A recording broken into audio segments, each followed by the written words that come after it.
ഇവിടെ വരുന്ന എല്ലാ ദേവമാതാവ് ജീവനോടെ പ്രത്യക്ഷപ്പെട്ട,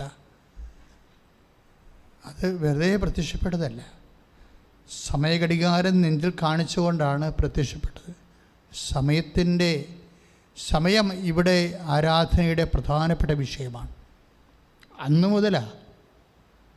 ഉടമ്പടി അമ്മ തന്നത് 2015 അതിനെ അടിസ്ഥാനപ്പെടുത്തിയിരിക്കുന്നത് പ്രത്യക്ഷീകരണമാണ്. മറിയത്തിൻ്റെ അമ്മയുടെ പ്രത്യക്ഷീകരണത്തിൻ്റെ വ്യത്യസ്തങ്ങളായ പ്രാർത്ഥനാ തലങ്ങളെ, അതിലേറ്റവും വലിയ പ്രാർത്ഥനയാണ്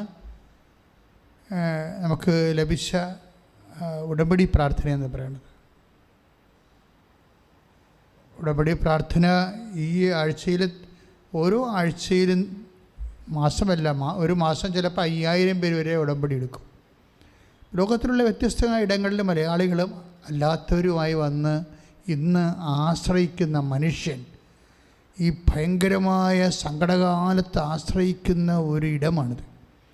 ഇന്ന് നമ്മൾ ഈ സാക്ഷ്യം കേട്ടാൽ നിങ്ങൾ തീർച്ചയായും ഒരു വിശ്വാസിയായി മാറും. കാര്യം അത് അവിശ്വാസികളെ ടാർഗറ്റ് ചെയ്യുന്നതിൻ്റെ സാക്ഷ്യമാണ്.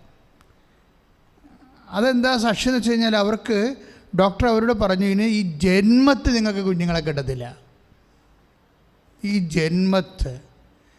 അതവർ ഇന്നത്തെ സാക്ഷ്യത്തെ പറയുന്നുണ്ട് അവർ. അപ്പോൾ അവർക്കത് തീർച്ചയായിട്ടും ഒരു കുഞ്ഞ് വേണമെന്നുള്ള ആഗ്രഹം പൂർണ്ണമായിട്ടും മനുഷ്യൻ്റെ ശാസ്ത്രമാർഗങ്ങളെ പൂർണ്ണമായി ആ വാതിൽ, ആ പ്രത്യാശയുടെ വാതിൽ അടച്ചിരിക്കുക.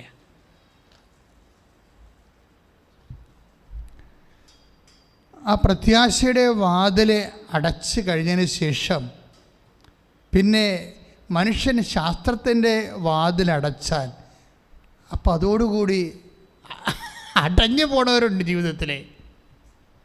ശാസ്ത്രത്തിൻ്റെ വാതിലടച്ചാൽ അതോടുകൂടി വാതിൽ അടഞ്ഞു പോണവരുണ്ട്. പക്ഷേ വിശ്വാസിയുടെ വാതിൽ ഒരിക്കലും അടക്കപ്പെടത്തില്ല. ഈ സ്ത്രീയുടെ അമ്മ അവരോട് പറയും, ഏതായാലും നീ ഒന്ന് കൃപാസനത്തിൽ ചെല്ല്, അവിടം വരെയെങ്കിലും ഒന്ന് ചെല്ല് എന്നാ പറയണത്. എന്താ കാര്യം? അവിടെ അമ്മ അടഞ്ഞുപോയ വാതിലുകളെ അനേകായിരങ്ങൾക്ക് തുറക്കുന്ന സാക്ഷ്യങ്ങൾ നമുക്ക് ഒരു മുട്ടിപ്പില്ലാതെ ഇങ്ങനെ. കാര്യം എത്രയോ വർഷങ്ങളായിട്ട് ഇവിടെ കോവിഡുണ്ട്, പക്ഷെ സാക്ഷ്യത്തിൻ്റെ വാതിൽ ഒരിക്കലും അടച്ചിട്ടില്ല. ഞങ്ങൾക്കൊരു 10-200 സാക്ഷ്യങ്ങൾ ഇപ്പോഴും നമ്മൾക്കത് പോസ്റ്റ് ചെയ്യാനുണ്ട്. 200 സാക്ഷ്യങ്ങൾ, അത് എ ഗ്രേഡ് സാക്ഷ്യങ്ങളാണ്. ആയിരക്കണക്കിന് സാക്ഷ്യങ്ങൾ കിട്ടിയാലും അതിൽ ഒരു ക്വാളിറ്റി ആയിട്ടുള്ള സാക്ഷ്യങ്ങളാണ് ഏതെങ്കിലും കാര്യങ്ങൾ, ഉടമ്പടിയുടെ വിശ്വസ്തതയോ അല്ലെങ്കിൽ ഉടമ്പടിയുടെ സമയത്തിലുള്ള ഇടപെടലോ ഒക്കെയാണ്. ഇപ്പോൾ ഉദാഹരണത്തിന് ഈ ഒറ്റ സാക്ഷ്യം മതി നിങ്ങൾ വിശ്വസിക്കാൻ. അതെൻ്റെ ഹെഡിങ് അതാണ്. ഈ ഒറ്റ സാക്ഷ്യം മതി നിങ്ങൾ വിശ്വസിക്കാൻ. എന്താണ് സാക്ഷ്യത്തിൻ്റെ പേര്? ആ സാക്ഷ്യത്തിൻ്റെ വിഷയം എന്ന് പറഞ്ഞാൽ 13 വർഷമായിട്ട് അവർക്ക് മക്കളില്ല. അതാണ്. അപ്പോൾ അവർ പറയണത് കേരളത്തിലുള്ള മുഴുവൻ ആശുപത്രികളിലെ ഞാൻ പോയതാണ് എന്ന് വെച്ച് കഴിഞ്ഞാൽ അതൊരു ഭാവാത്മകമായ അലങ്കാരികമായ പറച്ചിലാണ്. അതായത് മാക്സിമം അവർ പോയെന്നതിൻ്റെ അർത്ഥം. പക്ഷേ എന്ത് പറ്റി? അവസാനം അവരെ ചികിത്സ ഡോക്ടർ പറയും, നിങ്ങൾക്ക് യാതൊരു സാധ്യതയുമില്ല ഒരു കുഞ്ഞിനെ കിട്ടാൻ എന്ന് പറയുമ്പോൾ ശാസ്ത്രം അതിൻ്റെ വാതിലെ, അതായത് ശാസ്ത്രത്തിന് ഇപ്പോൾ വരെയുള്ള അറിവ് ഇവിടെ വച്ച് തീരുകയാണ്. പക്ഷേ അപ്പോഴും ഒരു വാതിൽ തുറക്കണത് ആരാണ്? ഒരു വിശ്വാസിയാണ് വാതിൽ തുറക്കണത്. ആര്? അമ്മ. അമ്മ എന്താ പറയണത് ഈ മകളോട്? നീ ഇനി കൃപാസനം വരെയെങ്കിലും ഒന്ന് പോവുക. കാര്യം അവളത് മടുത്തേ. വൈകിപ്പോകുന്നവർ മടുത്തു പോകും. വൈകിപ്പോകുന്നവരുടെ ഏറ്റവും വലിയ പ്രശ്നം അതാണ്. എന്തെങ്കിലും വിഷയം വൈകിയാൽ പിന്നെ നമുക്കുണ്ടാകണത് എന്താണ്? മടുപ്പാണ്, അല്ലേ? ഇപ്പോൾ പല പല ആശുപത്രികളിൽ പോയി, ഇനി എല്ലായിടത്തും പോയി, ഇനി എവിടെ പോകാനാണെന്ന് പറഞ്ഞാൽ മടുപ്പാണ്. വൈകിപ്പോയാൽ മടുപ്പുണ്ടാകും.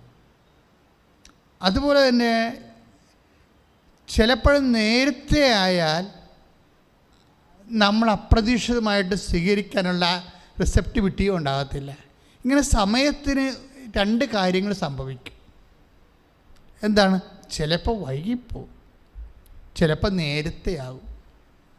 ഇപ്പം സമയം വൈകിപ്പോയാലും ആ സമയത്ത് സംഭവിക്കുന്ന വിഷയങ്ങൾ നമ്മുടെ ജീവിതത്തിൽ വരണതാണ്. ഇപ്പം അപ്പോസ്തലന്മാർ ഈ മർക്കോസിൻ്റെ സുവിശേഷമില്ലേ 6-ാം അധ്യായത്തിലെ, അപ്പം ഇതൊരു വിജനപ്രദേശമാണ്. നേരവും സമയവും വൈകി. അപ്പോൾ അവിടെ എന്ത് പറ്റി? സമയം വൈകിപ്പോയി. ഇതൊരു വിജനപ്രദേശമാണ്, സമയവും വൈകി. ശ്രുതികട ഹല്ലേലൂയ, ഹല്ലേലൂയ, ഹല്ലേലൂയ, ഹല്ലേലൂയ,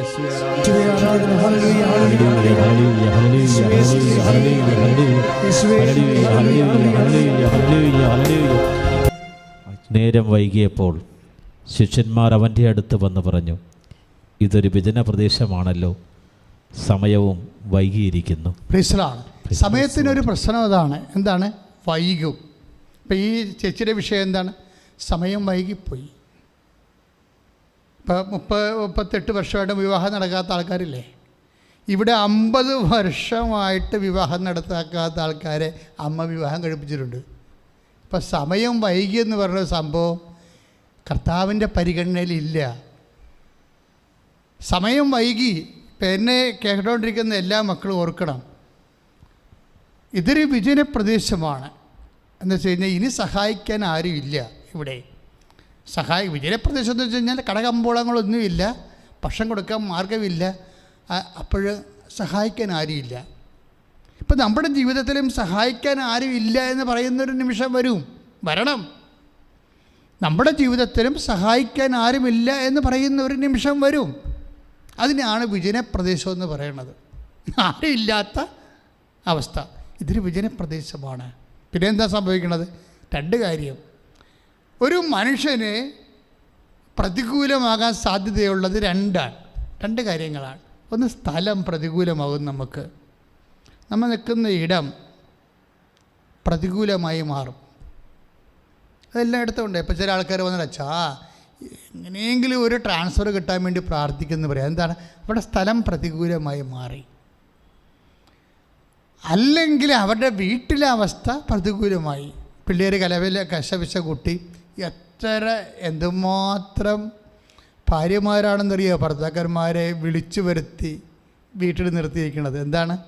മക്കളുടെ കലപില കൂടിയത് കാരണം, കശപിശ കൂടിയത് കാരണം പെൺമക്കൾ വേറെ ചില തെറ്റായ ബന്ധങ്ങളിലൊക്കെ ചെന്നിട്ട് അമ്മ പറയണത് കേൾക്കാതിരിക്കുന്നൊരവസ്ഥ വന്നപ്പോൾ അമ്മയ്ക്ക് കൺട്രോൾ ചെയ്യാൻ പറ്റാതെ വന്നപ്പോൾ നിങ്ങൾ ഈ നശിച്ച ജോലി അവസാനിപ്പിച്ചിട്ട് ഇവിടെ വന്ന് നിൽക്കാതെ പിള്ളേരും ചീത്തയായി പോകും. അപ്പം നമ്മുടെ സ്ഥലം എന്ത് പറ്റും? നമ്മുടെ സ്ഥലം പ്രതികൂലമായി മാറും.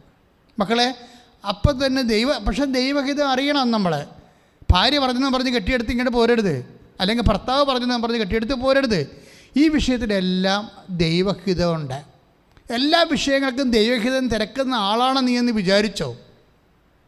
എല്ലാ വിഷയങ്ങൾക്കും ദൈവഹിതം തിരക്കുന്ന ആളാണ് നീ എങ്കിൽ ദൈവഹിതം നിനക്ക് വെളിപ്പെടും. അവിടെയാണ് പ്രശ്നം വരുന്നത്. ഇപ്പം കഴിഞ്ഞ ദിവസങ്ങൾ എനിക്ക് 4 രോഗങ്ങൾ ഒരുമിച്ച് വന്നു. ഞാൻ കിടപ്പായിപ്പോയി. അതെ, ക്രിസ്മസിൻ്റെ നല്ല സീസണിൽ കിടപ്പായിപ്പോയി. അപ്പം ഞാൻ അമ്മയോട് പറഞ്ഞു, അമ്മേ ഇങ്ങനെയാണെങ്കിൽ ഉടമ്പടി എടുക്കുകയല്ലേ നല്ലത്. കാര്യം നമ്മളെ കയ്യിൽ നിന്ന് സാധനം വിട്ടുപോയി. പക്ഷെ എൻ്റെ പ്രാർത്ഥനയ്ക്കോ അതുപോലെ തന്നെ വചനവായനയ്ക്കോ ഒരു കുഴപ്പമുണ്ടായില്ല. അത് മുമ്പത്തൊക്കെ ഭംഗിയായിട്ട് നടന്നെങ്കിലും ഞാൻ ഓർത്ത് ഇനിയിപ്പോൾ ഉടമ്പടി എടുക്കുന്നതായിരിക്കുന്നതല്ല. അപ്പം ഉടമ്പടി അമ്മ എനിക്കാണ് വെളിപ്പെടുത്തിയത്. അപ്പം എൻ്റെ മനസ്സിൽ എപ്പോഴും ഉണ്ടാകും ഞാൻ ഉടമ്പടി എടുക്കരുതെന്ന് പറയും. എന്താ കാര്യം വെച്ച് കഴിഞ്ഞാൽ അത് എൻ്റേതായിട്ടുള്ള കാരണങ്ങളുണ്ട്.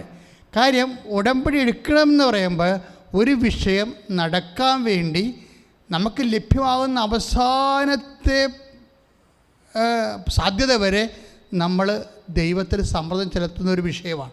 നിക്കക്കളിയില്ലാത്ത അവസ്ഥ. പക്ഷേ ഞാൻ ഇത്രയും സുവിശേഷം പ്രസംഗിച്ചിട്ടേ എനിക്ക് നിക്കക്കളിയില്ലാത്തൊരവസ്ഥ വന്നാൽ ഞാൻ സ്വാഭാവികമായിട്ട് ഉടമ്പടിയോട്ട് പോകും. കാര്യം ഉടമ്പടി നിക്കക്കളിയില്ലാത്തവൻ്റെ പ്രാർത്ഥനയാണ്. പക്ഷെ ഞാൻ അതിനെന്താ അമ്മയോട് ചോദിച്ചു. ഒരു ദിവസം മുഴുവനും പ്രാർത്ഥിച്ച് ഒരു ദിവസം മുഴുവനും പ്രാർത്ഥിച്ച്, അല്ലാതെ തന്നെ ആ ദിവസങ്ങൾ മുഴുവനും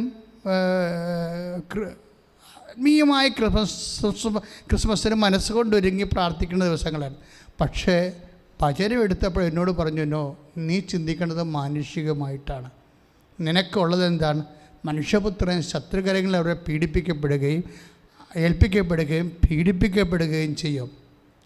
3-ാം ദിവസം ഉയർത്തി നിൽക്കും. അപ്പോഴത് നിനക്ക് സംഭവിക്കാതിരിക്കട്ടെ എന്ന് പത്രോസ് പറയുന്ന ഭാഗമുണ്ട്. ആ ഭാഗത്ത് അമ്മ എനിക്ക് തന്നിരിക്കണത്. അതുകൊണ്ട് നീ ചിന്തിക്കണത് ഇത് ഉടമ്പടി എടുത്ത് ഇത് രോഗം പൂർണ്ണമായിട്ട് സൗഖ്യപ്പെടുത്തുക എന്നുള്ള നിൻ്റെ ഉദ്ദേശം മാനുഷികമാണ്, ദൈവികമല്ല എന്ന് പറയും. ഞാൻ മനസ്സൊക്കെ അങ്ങനെ വരുമ്പോൾ എന്തു ചെയ്യും? അങ്ങനെ വന്ന അവസ്ഥ എന്തു ചെയ്യും? നമ്മൾ അമ്മ പറഞ്ഞതുപോലെ അങ്ങ് പറയും. അമ്മ എന്താ പറഞ്ഞത്? ഇതാ കർത്താവിൻ്റെ ദാസി, നിൻ്റെ വചനം പോലെ നിറവേറട്ടെ. ഇതെല്ലാം ഉടമ്പടിയാണ്. ജീവിതം തന്നെ ഉടമ്പടിയാണ്. കാര്യം എന്നെ സംബന്ധിച്ചിടത്തോളം. പക്ഷേ എൻ്റെ സഹപ്രവർത്തകർ ചിലപ്പോൾ ആ മെസ്സേജ് എടുത്താൽ അവരോട് പറയും, നീ ഉടമ്പടി എടുക്കാൻ പറയും. കാര്യം എന്താണ്? നിൻ്റെ വിശ്വാസവും വിശ്വസ്തതയും വർദ്ധിപ്പിക്കാൻ വേണ്ടി ഉടമ്പടി എടുക്കാൻ പറയും. പക്ഷേ എന്നോടത് പറഞ്ഞില്ല. എന്നോട് പറഞ്ഞു, നിൻ്റെ ചിന്ത ദൈവികമല്ല, മാനുഷികമായിട്ട് പ്രാർത്ഥിച്ച സംഭവത്തെ മാറ്റാൻ വേണ്ടിയുള്ള ശ്രമമാണ്. പക്ഷേ അതല്ല നിന്നെക്കുറിച്ചുള്ള ദൈവഹിതം. നീ ശത്രുക്കരങ്ങളിൽ ഏൽപ്പിക്കപ്പെടും. അത് രോഗമാകാം, ചിലപ്പോൾ മറ്റേതെങ്കിലും തരത്തിൽ കൂടെ ആകാം, പീഡിപ്പിക്കപ്പെടും. അതുപോലെ തന്നെ 3-ാം ദിവസം ഉയർത്തി നിൽക്കും. ഇപ്പോൾ അത് ഇതിൻ്റെ ഭാഗമാണ്. പക്ഷേ അത് ആൾക്കാർ ശരിക്കും ആ ഭാഗം പത്രോസ് പോലും കേട്ടില്ല. 3-ാം ദിവസം ഉയർത്തി നിൽക്കും എന്നുള്ള ഭാഗമാണ് അതിൻ്റെ ഏറ്റവും വലിയ ഭാഗം. പക്ഷേ അത് കേൾക്കണേക്കാൾ ഉപരി ആദ്യം കേൾക്കണത് സഹനത്തിൻ്റെ മാർഗമാണ്. ഇപ്പം ഞാൻ പറഞ്ഞു വരുന്നത്, ഇതെല്ലാം ഇപ്പം മെസ്സേജ് നമ്മൾ ചോദിച്ചാൽ തീർച്ചയായിട്ടും ദൈവം മെസ്സേജ് തരും. മെസ്സേജ് എടുത്ത് അത് നിറവേറ്റി അതനുസരിച്ച് ജീവിക്കുന്നയാളാണെന്ന് ദൈവത്തിന് ബോധ്യം വരണം. അവിടെ പ്രശ്നം, അല്ലാതെ മെസ്സേജിനൊരു പ്രശ്നമല്ല. അതായത് നീ ഇപ്പം മെസ്സേജ് എടുക്കണ ഓരോ വിഷയത്തിനും ദൈവം വചനത്തിലൂടെ അല്ലെങ്കിൽ സ്വപ്നത്തിലൂടെ അല്ലെങ്കിൽ ദർശനത്തിലൂടെ ഒക്കെ നമുക്ക് സന്ദേശം തന്നുകൊണ്ടിരിക്കും. കാരണം ദൈവപൈതൽ ദൈവരാജ്യത്തിൽ ജീവിക്കണമെന്നുണ്ടെങ്കിൽ ദൈവരാജ്യം എന്താണെന്നറിയണം, അതിൽ ദൈവഹിതം എന്താണെന്നറിയണം. അല്ലെങ്കിൽ മാനുഷികമായ ഇഷ്ടം നിറവേറിയത്. ഇപ്പോൾ വൈഫ് പറഞ്ഞു, പിള്ളേരൊക്കെ ലൈനടിച്ച് ചുമ്മാ നശിച്ചുകൊണ്ടിരിക്കുകയാണ്, നിങ്ങൾ വന്നില്ലെങ്കിൽ കണ്ടവൻ്റെ പുറകെ ഇതൊക്കെ ഇറങ്ങിപ്പോകും, അതിൽ എന്നെ കുറ്റം പറയരുത്, നിങ്ങൾ എളുപ്പം രാജിവെച്ച് വരാൻ പറയും. അപ്പോൾ അത് വൈഫ് അത്രയും പ്രയാസം അനുഭവിച്ചിട്ടാണ് മക്കളെ കൊണ്ട്. കാര്യം അവരെല്ലാ സമയത്തും ഇങ്ങനെ മൊബൈൽ നോക്കിയിരിക്കും. മൊബൈൽ നോക്കിയിരിക്കുമ്പോൾ നമുക്കറിയാം, അവരുടെയൊക്കെ ചിരിയും കളിയും ഒക്കെ കാണുമ്പോൾ അറിയാം, ഇത് വേറെ എന്തോ കേസ് കെട്ടാണ്, ദൈവമേ നശിച്ച, പ്രാർത്ഥനയുമില്ല, അതിനെയല്ല വിശ്വാസവിരുദ്ധമായ ബന്ധങ്ങളിലാണ് ചെന്ന് തടിയെങ്കിൽ അവർ കുടുംബപ്രാർത്ഥന മുട്ടുകുത്തത്തില്ല. ഇങ്ങനെ പലതരത്തിലുള്ള പൈശാചിക തിന്മകൾ കുടുംബത്തിലേക്ക് വരുമ്പോൾ ജീവിത പങ്കാളികൾ വിഷമിച്ചു പോകും. നിങ്ങൾ എളുപ്പം വരാൻ പറയും. പക്ഷേ ഒരു കാര്യമുണ്ട്, എന്താണ്? നീ ഒരു വിഷയത്തിനെ സംബന്ധിച്ച് സംഘർഷമാകുമ്പോഴേ, നിൻ്റെ സമയം അല്ലെങ്കിൽ നിൻ്റെ സ്ഥലം പ്രതികൂലമാകുമ്പോഴേ ആദ്യം വൈഫ് അല്ലെങ്കിൽ ഹസ്ബൻഡ് അല്ലെങ്കിൽ സഹപ്രവർത്തകർ പറയണതല്ല നീ കേൾക്കേണ്ടത്. ആദ്യം നീ കർത്താവ് എന്ത് പറയണമെന്ന് കേൾക്കണം. കർത്താവ് എന്ത് പറയണമെന്ന് കേൾക്കണമെങ്കിലേ ഇങ്ങനെ പെരക്കത്ത് പിടിക്കുമ്പോൾ ഫയർ എഞ്ചിനെ വിളിക്കണ പോലെയുള്ള വിളിച്ചാൽ നടക്കത്തില്ല. നിരന്തരം കർത്താവിൻ്റെ കൂടെ ആയിരിക്കാനുള്ള ഒരു മാനസികാവസ്ഥ നീ സൂക്ഷിക്കണം. പ്രാർത്ഥിക്കുക, കർത്താവായ ദൈവമേ, എന്തെങ്കിലും പ്രയാസമുണ്ടാകുമ്പോഴേ നിന്നെ വിളിച്ച് കരയുന്നതിന് പകരം എല്ലാ കാലാവസ്ഥകളിലും നിന്നോടൊപ്പം ചേർന്ന് നിന്നെ വിശ്വസിച്ച് നിന്നിൽ ആശ്രയിച്ച് ജീവിക്കുവാൻ എന്നെ ഒരുക്കണമേ. ശ്രദ്ധിക്കട്ടെ.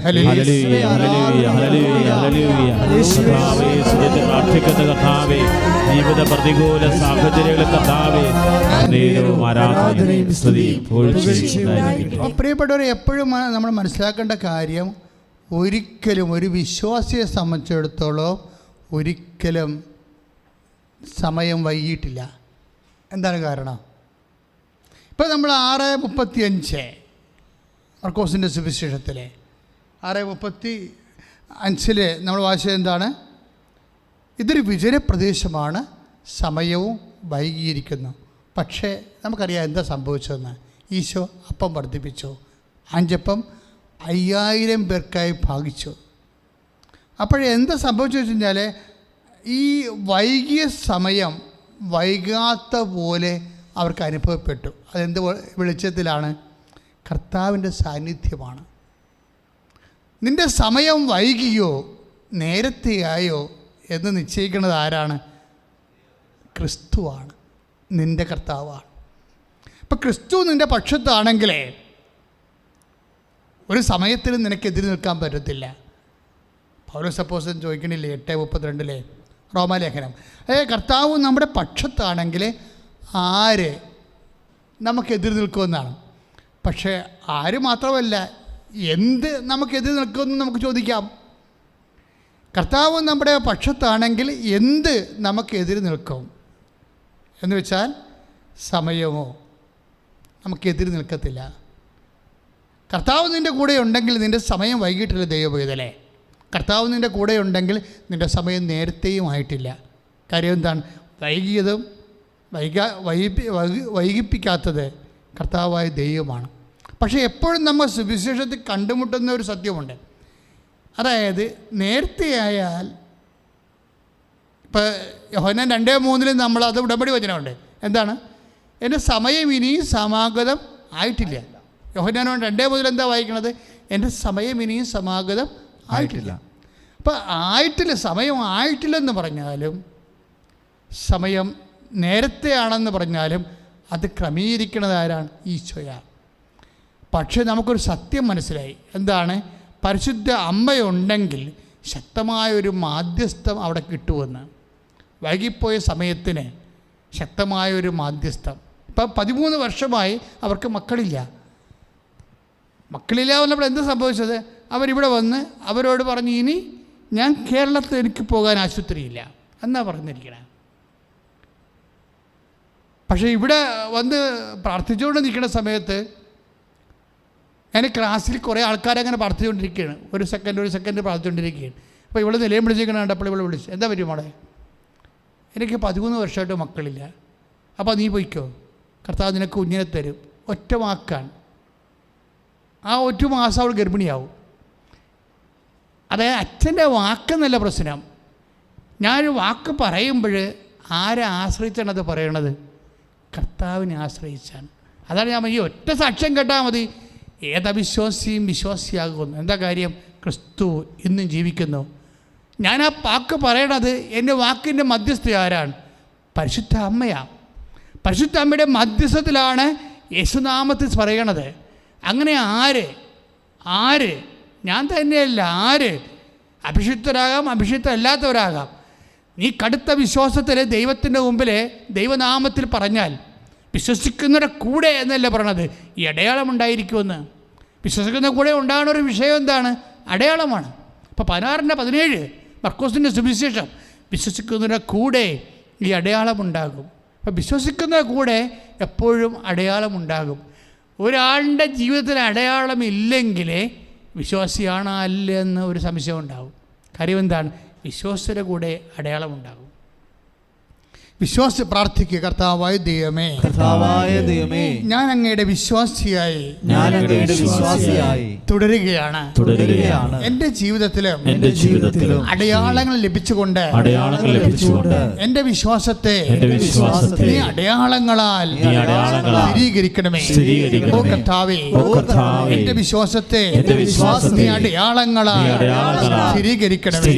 ശ്രദ്ധിക്കട്ടെ. കർത്താവായ ദൈവമേ, എൻ്റെ വിശ്വാസത്തെ അങ്ങയുടെ കരങ്ങളിൽ സമർപ്പിക്കുന്ന കർത്താവേ. നമ്മളെപ്പോഴും മനസ്സിലാക്കേണ്ട ഒരു വിഷയം, അതായത് നമ്മൾക്ക് വൈ മരിയൻ മീഡിയേഷൻ, എന്തുകൊണ്ട് നമ്മൾ മരിയൻ മാധ്യസ്ഥത്തിലെ അഭയം പ്രാപിക്കണം? ഇപ്പം എന്നോട് ആരെങ്കിലും ചോദിച്ചാൽ നിങ്ങൾ ആരാണെന്ന് ചോദിച്ചാൽ ഞാൻ പറയും, ഞാൻ ബേസിക്കലി ഒരു കാത്തലിക് പ്രീസ്റ്റാണ്. പക്ഷേ ഫണ്ടമെൻ്റലി ഞാനൊരു റാഡിക്കൽ മരിയൻ ഇവാഞ്ചലിസ്റ്റാണ്. ഞാൻ ഈ ദിവസങ്ങളിലൊക്കെ ധ്യാനിച്ചുകൊണ്ടിരുന്ന വിഷയം ഇതാണ്, റാഡിക്കൽ മരിയൻ ഇവാഞ്ചലിസ്റ്റാണ്. പക്ഷേ സാധാരണ ഇവാഞ്ചലിസ്റ്റ് അല്ല, റാഡിക്കൽ മരിയൻ ഇവാഞ്ചലിസ്റ്റ് എന്ന് വെച്ചാൽ അമ്മ വഴികെ അമ്മയുടെ മാതൃക, അമ്മയുടെ നിലപാട്, ഓരോ വിഷയങ്ങളിലുമുള്ള അമ്മയുടെ ജ്ഞാനം, ഇതെല്ലാം എങ്ങനെയാണ്, എന്തിനാണ്, എപ്പോഴാണ് സംഭവിക്കുന്നതിനെക്കുറിച്ചൊക്കെ ഇങ്ങനെ വളരെ കരുതലോടുകൂടി ശ്രദ്ധയോടുകൂടി വീക്ഷിച്ചുകൊണ്ട് അതെപ്പോഴും അനുകരിക്കാനും മറ്റുള്ളവരോട് അനുകരിക്കാൻ വേണ്ടി അവരുടെ മുമ്പിൽ എപ്പോഴും ഒരു ഫ്രെയിം വർക്ക് കൊടുക്കുന്നതാണ് എൻ്റെ ഒരു ലക്ഷ്യം. അതാണ് ഞാൻ പറഞ്ഞ റാഡിക്കൽ മരിയൻ ഇവാഞ്ചലിസ്റ്റ് എന്ന്. ഞാൻ എപ്പോഴും അമ്മയോട് ഇങ്ങനെ സംസാരിച്ചുകൊണ്ടേയിരിക്കും. ഓരോ വിഷയവും കിട്ടണത് നിങ്ങൾക്ക് കൂടി യോജിക്കുന്ന കാര്യമില്ല നിങ്ങളോട് പറയും. ഇപ്പോൾ ഉദാഹരണത്തിന് എല്ലാ അമ്മയുടെ ഏറ്റവും വലിയ ഗുണം എന്താ? നമുക്ക് ഈശോനെ അറിയാവോ? പൂർണ്ണമായിട്ട് അറിയാവോ? എനിക്ക് 4 വയസ്സ് മുതൽ ഞാൻ ഈശോൻ്റെ കൂടെ നടക്കുന്നതാണ്. ഓർമ്മയിലും പഠനത്തിലും പ്രാർത്ഥനയിലും ജീവിതത്തിലും ശുശ്രൂഷയിലും എല്ലാം. ഇപ്പോഴും നമുക്കറിയാം 1% പോലും കർത്താവിനെ അറിയാൻ പറ്റത്തില്ല. എങ്ങനെയാ? നമുക്ക് 1% പോലും ഈശോനെ അറിയാൻ പറ്റത്തില്ല. പൗലോസ് അപ്പോസ്തലൻ ചോദിച്ചില്ല, അറിയാത്തത് എങ്ങനെ പ്രസംഗിക്കുമെന്ന്? പ്രസംഗിക്കാൻ പറ്റത്തില്ല. അറിയാവുന്ന 1% നിന്ന് ഞാനീ പ്രസംഗിക്കണം. പക്ഷെ എൻ്റെ കൂടെ ഒരാളുണ്ട്. ആരാണ്? അമ്മ. അമ്മയുടെ ഗുണം എന്താ? അതാണ് അമ്മയെ മരിയൻ മീഡിയേഷൻ. എന്താ കാര്യം? ഇപ്പോൾ ഈശോയെ അമ്മയ്ക്ക് പൂർണ്ണമായിട്ടറിയാം. ദാറ്റ്സ് മതി. വീട്ടില്ലേ നമ്മളെ ടാഗ് ചെയ്യാണ്. മരിയ സ്പിരിച്വാലിറ്റിയുമായിട്ട് നമ്മുടെ സ്പിരിച്വാലിറ്റി ടാഗ് ചെയ്യാണ് നമ്മൾ ചെയ്യേണ്ടത്. എന്താ? നമ്മൾക്ക് ഈശോനെ അറിയത്തില്ല, അറിയാനുള്ള കപ്പാസിറ്റി നമുക്കില്ല. അതൊക്കെ മേലല്ലേ ഈശോ. പക്ഷെ നമുക്കൊരു കാര്യം അറിയാം, അമ്മയ്ക്ക് ഈശോനെ അറിയാം. കാര്യം മനസ്സിലായില്ലേ? ഈശോനെ അറിയാവുന്ന, പൂർണ്ണമായിട്ടറിയാവുന്ന അമ്മയോടുകൂടി നമ്മൾ അമ്മയുടെ കരം നമ്മൾ ഗ്രഹിക്കുന്നു, അമ്മയുടെ വഴികൾ നമ്മൾ തേടുന്നു, അമ്മയുടെ സമീപനം നമ്മൾ നോക്കുന്നു. ഇതെല്ലാം നോക്കി കഴിയുമ്പോൾ ഈശോനെ പൂർണ്ണമായിട്ടറിയാവുന്ന അമ്മ നമ്മുടെ മാതൃകയും മാധ്യസ്ഥമാകുമ്പോൾ നമ്മൾക്ക് കിട്ടുന്നത് എന്താണ്? അമ്മയുടെ അനന്തജ്ഞാനത്തിൽ നമ്മൾക്ക് ഓഹരി കിട്ടുകയാണ്. ഇപ്പം ഞാൻ ഒരു ചെറിയൊരു ഉദാഹരണം പറയാം. ഇപ്പോൾ യോഹന്നാൻ്റെ സുവിശേഷം 6:6 എന്താ എഴുതിയിരിക്കണത്? എന്ത് ചെയ്യണമെന്ന് അവനെ പരീക്ഷിക്കാനാണ് യേശു ഇങ്ങനെ ചോദിച്ചത്. എന്ത് ചെയ്യണമെന്ന് യേശു നേരത്തെ മനസ്സിൽ കരുതിയിരുന്നു. Praise the Lord. അതാണ് സംഭവം. അപ്പം പറഞ്ഞപ്പോൾ വിഷയമാണ്. മറ്റ് സഹോദരങ്ങൾ പറയുന്നുണ്ട്, എന്താണ് വിജനപ്രദേശമാണ്, നേരവും വൈകി എന്നൊക്കെ പ്രാതികൂല്യങ്ങളൊക്കെ പറയുമ്പോഴും യോഹന്നാൻ എന്താ പറയണത്? 6:6 എന്ത് ചെയ്യണമെന്ന് യേശു നേരത്തെ മനസ്സിൽ കരുതിയിരുന്നു. എന്ത് ചെയ്യണമെന്ന് യേശു നേരത്തെ മനസ്സിൽ കരുതിയിരുന്നു എന്നാണ്. അപ്പം യേശുവിൻ്റെ രീതി എന്താണ്? എല്ലാ വിഷയങ്ങൾക്കും, ഇപ്പം മുല്ലപ്പെരിയാർ ഇടിഞ്ഞു വീണെന്ന് പറഞ്ഞാൽ പോലും കർത്താവിൻ്റെ മുമ്പിൽ അതിനൊരു പ്രതിവിധിയുണ്ട്. കേരള സഭയാണ് പ്രാർത്ഥിക്കേണ്ടത്. കർത്താവിനെ അറിയാത്തവരെ കുറിച്ച് നമ്മൾ പറഞ്ഞിട്ട് കാര്യമില്ല. കേരള സഭ മറ്റു പല വിഷയങ്ങൾക്കും വിവാദ വിഷയങ്ങളും തലഊരിക്കൊണ്ട് മര്യാദക്ക് മുട്ടയെന്ന് കണ്ണീരോടെ പ്രാർത്ഥിച്ചാൽ ഈ വിഷയത്തിൽ എന്ത് ചെയ്യണമെന്ന് ഈശോയ്ക്കറിയാം. ഈശോ അത് ചെയ്തിരിക്കും. ഞാനും എൻ്റെ ജീവിതത്തിലൊക്കെ പല വിഷയം വരുമ്പോഴേ എൻ്റെ കയ്യിൽ നിന്ന് വിട്ടുപോണ പോലെ തോന്നിയാൽ ഞാൻ പിന്നെ അത് ആരോടും പറയത്തില്ല, ദൈവത്തോട് മാത്രമേ പറയത്തുള്ളൂ. എന്തിനാണ് കാര്യം? ചില വിഷയങ്ങൾ നിങ്ങളുടെ ജീവിതത്തിൽ സംഘർഷാത്മകമായിട്ട് വരണതേ നാട്ടുകാരോടൊക്കെ ഇങ്ങനെ വിളമ്പിക്കൊടുക്കാനൊന്നുമല്ല, ദൈവത്തിൻ്റെ മുമ്പിലേക്ക് നീ ഒറ്റയ്ക്ക് വരാൻ വേണ്ടിയാണ്. നീ ചിലപ്പോൾ അപ്പനോട് പറയും, അമ്മയോട് പറയും, സഹോദരനോട് പറയും, ബിഷപ്പിനോട് പറയും, നാട്ടുകാരോട് പറയും, പാർട്ടിക്കാരോട് പറയും, സഹോദരോട് ഒരു കഥയുമില്ല. കഥയില്ലെന്നല്ല, ഒരു പരിധി വരെയൊക്കെ അവർക്ക് നമ്മളെ സഹായിക്കാൻ പറ്റത്തുള്ളൂ. ആ സഹായം ചിലപ്പോൾ നമുക്ക് ഈ സമയത്ത് അത്രയും സഹായം പോരാണ്ട് വരും. അപ്പം അങ്ങനെ ഒരു വിഷയമാണെന്ന് കണ്ടാൽ നീ എന്ത് ചെയ്യണം? നീ പൂർണ്ണമായിട്ട് എല്ലാ കണക്ഷൻസും ഓഫ് ചെയ്തുകൊണ്ട് കർത്താവിൻ്റെ അടുത്ത് മാത്രം ഇരിക്കണം. പക്ഷേ അമ്മ മാധ്യസ്ഥയാണെങ്കിൽ നീ രക്ഷപ്പെടും. എന്താ കാര്യം? നീ ദൈവതിരുസന്നിധി എത്ര കണ്ട് തേറിയാലും നിൻ്റെ തേറ്റത്തിനൊക്കെ ഒരു പരിധിയുണ്ട്. പക്ഷെ അമ്മനൊക്കെ മധ്യസ്ഥം വഹിച്ചാലോ എല്ലാം ക്ലിയറായി. എന്താ കാര്യം? അമ്മയുടെ സ്വാധീനം. ഇപ്പം തന്നെ ഈ കാനായിലെ കല്യാണത്തിൽ ഈശോയ്ക്ക് അമ്മയ്ക്കറിയാവുന്നൊരു അറിവുണ്ട്. എന്താ കാര്യം? ഇപ്പം ഈ യോഹന്നാൻ 6:6 എന്ത് ചെയ്യണമെന്ന് അവന് നേരത്തെ അറിയാമായിരുന്നു പറയും. ഇങ്ങനെ എന്ത് ചെയ്യണമെന്ന് നേരത്തെ യേശുവിന് അറിയാമെന്ന് അമ്മയ്ക്കറിയാം. അതാണ് അമ്മ പെട്ടെന്ന് റഷ് ചെയ്യാൻ കാരണം. ഇത് അപ്പോസ്തലന്മാരറിയാൻ കുറച്ച് സമയമെടുത്തു. എന്ത് ചെയ്യണമെന്ന് അവന് നേരത്തെ അറിയാമായിരുന്നു എന്നുള്ളത് യോഹന്നാൻ പറയുന്നത് കാനായിൽ സംഭവിക്കണത് എന്താണ്? അവർക്ക് വീഞ്ഞില്ല എന്ന് പറയുമ്പോൾ അവിടെ എന്ത് ചെയ്യണമെന്ന് യേശുവിന് നേരത്തെ അറിയാമെന്ന് പരിശുദ്ധ അമ്മയ്ക്കറിയാവുന്നത് കൊണ്ടാണ് അമ്മ യേശുവിൻ്റെ അടുത്തേക്ക് ആ സമയത്ത് സമയം കളയാതെ റഷ് ചെയ്യാൻ കാരണം. ഇതാണ് അമ്മ എന്ന് വെച്ചാൽ യേശുവിനെ മാക്സിമം അറിയാവുന്ന ആൾ. എപ്പോഴും ഏത് തരത്തിൽ എങ്ങനെ പ്രവർത്തിക്കണം, ഈ വിഷയത്തിന് എന്താണൊരു സമാധാനമെന്ന് യേശുവിന് നേരത്തെയുള്ള അറിവ് നമുക്ക് അനുഭവത്തിലേക്ക് കൊണ്ടുവരാൻ അമ്മയാണ് ഒരു മധ്യസ്ഥ. അമ്മയുടെ നാമം മാത്രമാണ് നമുക്ക് ലഭിച്ചിരിക്കുന്നത്. ഇപ്പം ആകാശത്തിനും ഭൂമിക്കും മധ്യേ മനുഷ്യന് രക്ഷ നൽകാൻ ഒരേ ഒരു നാമമേ നൽകപ്പെട്ടിട്ടുള്ളൂവെങ്കിൽ ആ നാമത്തോട് മധ്യസ്ഥം വഹിക്കാൻ ഒരേ ഒരു നാമമേ നൽകപ്പെട്ടുള്ളൂ. അത് മറിയത്തിൻ്റെ നാമമാണ്. ശ്രദ്ധിക്കട്ടെ. ഹല്ലേലൂയ.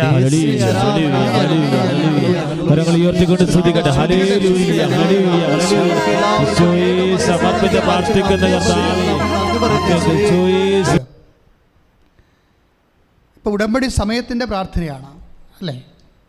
കാര്യം സമയഘടികാരവും നെഞ്ചിൽ ചേർത്തുകൊണ്ടാണ് അമ്മ കൃപാസ്ഥാനത്തറയിൽ പ്രത്യക്ഷപ്പെട്ട കാലം മുതലാണ് നമ്മുടെ സമയത്തെക്കുറിച്ച് ഇത്രയും ആഴമായിട്ട് പ്രാർത്ഥിക്കണം. അതുകൊണ്ട് ഞാൻ എപ്പോഴും സുവിശേഷം വായിക്കുമ്പോഴും പഴയ നിയമം വായിക്കുമ്പോഴും ഒക്കെ സമയത്തെക്കുറിച്ച് കൂടുതൽ ആലോചിക്കും. കാര്യം നമ്മുടെ മുമ്പിൽ, എൻ്റെ മുമ്പിൽ സമയഘടികാരം കാണിച്ചതാണ് അമ്മ. നെഞ്ചത്ത് ചാർത്തിയാണ്. അതായത് നമുക്കൊരു ഒരു നെഞ്ച് മുഴുവനും ഒരു 3/4 ഭാഗം നിറഞ്ഞു നിൽക്കുന്ന ചെറിയതൊന്നുമല്ല, വാച്ച് പോലെയല്ല, ഒരു ടൈം പീസിനേക്കാൾ വലിയ വിസ്താരവും വ്യാസമുള്ളതാണ് അമ്മ കാണിച്ച സമയഘടികാരം. ഞാൻ ഈ കാഴ്ച കണ്ട കാലം മുതലെല്ലാം സമയത്തെക്കുറിച്ച് എപ്പോഴും ചിന്തിക്കും. ബൈബിൾ എപ്പോഴും പറയുന്ന ഒരു സംഭവം, ചില സമയങ്ങൾ സ്വീകാര്യമാണ്, ചില സമയങ്ങൾക്ക് എന്താ കുഴപ്പം?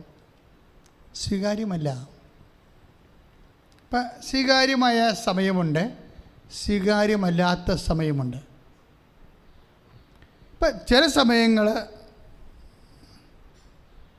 പ്രസാദകരമാണ്, ചില സമയങ്ങൾ പ്രസാദകരമല്ല. ഈ പ്രസാദകരമായ സമയത്ത് എന്താ സംഭവിക്കുന്നത്? ഞാൻ നിൻ്റെ പ്രാർത്ഥന കേട്ടു.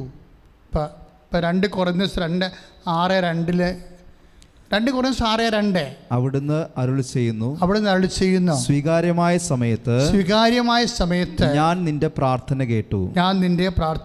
രക്ഷയുടെ ദിവസത്തിൽ ഞാൻ നിന്നെ സഹായിക്കുകയും ചെയ്തു. ഇതാ സ്വീകാര്യമായ സമയം. അപ്പം ഇങ്ങനെ ഒരു സമയമുണ്ട് ദൈവത്തിന്, സ്വീകാര്യമായ സമയം. ഇപ്പം കാനായിൽ എന്താ പറയണത്? ഇത് സ്വീകാര്യമായ സമയമല്ല എന്നാണ് പറയണത്. It is not acceptable time. ഇപ്പം സ്വീകാര്യമായ സമയമല്ല ഉണ്ട്. അമ്മയുടെ കാര്യത്തിന് ശേഷം സമയമെല്ലാം സ്വീകാര്യമാകണം കാണാം.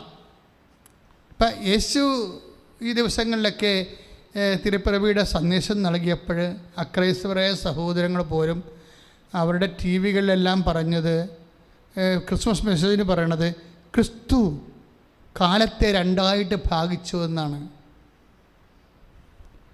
കാലത്തെ 2 ഭാഗിച്ചു, ചരിത്രത്തെ ക്രിസ്തു 2 ഭാഗിച്ചു. ഞാൻ ആ സമയത്ത് അതൊക്കെ കേട്ടുകൊണ്ട് കട്ടിലെ കിടക്കുമ്പോൾ ഞാൻ വിചാരിച്ചത്, അമ്മയും സമയത്തെ 2 ഭാഗിച്ചിട്ടുണ്ട്. എന്താ കാര്യം? സ്വീകാര്യമല്ലാത്ത സമയവും സ്വീകാര്യമായ സമയവും ഉണ്ടായി. കുറേ സമയം സ്വീകാര്യമല്ലാത്തതും കുറേ സമയം സ്വീകാര്യമാകാൻ സമയമുണ്ട്. അമ്മ വന്നപ്പോൾ എല്ലാ സമയത്തെയും സ്വീകാര്യമാക്കും. അമ്മ എങ്ങനെയാണ് എല്ലാ സമയത്തെയും സ്വീകാര്യമാക്കണത്? ഇപ്പം നിനക്ക് വീടില്ല, നിൻ്റെ വിവാഹം ഒക്കണില്ല, നിനക്ക് രോഗമാണ്, അപ്പം നിനക്ക് മരുന്ന് ഏക്കണില്ല എന്നൊക്കെ നമുക്ക് ഓരോ സ്വീകാര്യമല്ലാത്ത കുറേ നെഗറ്റീവ്സ് വരും. ഇപ്പം ഇല്ല എന്ന് പറയണമല്ലോ സ്വീകാര്യമല്ലാത്ത സമയമെന്ന് പറയണത്. അവർക്ക് വീഞ്ഞില്ല, ദാറ്റ് മീൻസ് അത് സ്വീകാര്യമല്ലാത്തൊരു സമയമാണ്. അതുപോലെ ഇല്ലായ്മ കുറേ ഞാൻ കഴിഞ്ഞ ചൊവ്വാഴ്ചയിൽ സുവിശേഷത്തിൽ പറഞ്ഞായിരുന്നു. എന്താ പറഞ്ഞത്? അവർക്ക് വീഞ്ഞില്ല, അവർക്ക് സത്രത്തിൽ സ്ഥലം ലഭിച്ചില്ല, ഇങ്ങനെ കുറേ ഇല്ലായ്മയുടെ കാലമാണ്, സ്വീകാര്യമല്ലാത്ത സമയം, നെഗറ്റീവ് ടൈംസ് വരും. നമ്മൾ ചില ലക്ഷണം പറയുന്ന ആൾക്കാരെ പോലെ ഗ്രഹങ്ങളുടെ സഞ്ചാരം അനുസരിച്ച് പറയുകയല്ല. സുവിശേഷത്തിൻ്റെ പ്രസാദാത്മകമായ സമയമുണ്ട്. ശ്രുതികട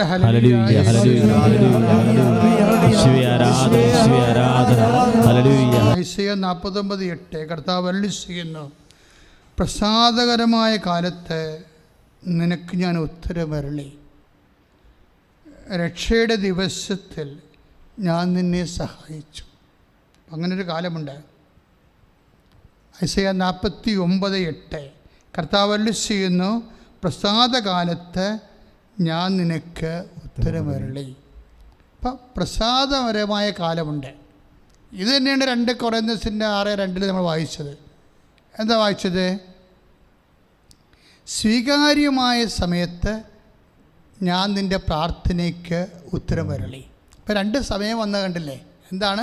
ഒന്ന് പ്രസാദകാലം, രണ്ടാമത്തത് സ്വീകാര്യമായ കാലം. അപ്പോഴേ എന്താണ് പ്രസാദകാലം എന്ന് പറയണത്? അത് പ്രസാദകാലം ഉണ്ടെങ്കിൽ തീർച്ചയായിട്ടും പ്രസാദിക്കാത്ത കാലമുണ്ട്.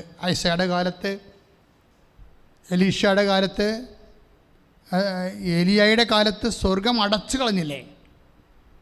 3 വർഷം മുഴുവനും സ്വർഗം അടച്ചു. അത് പ്രസാദകാലമല്ല.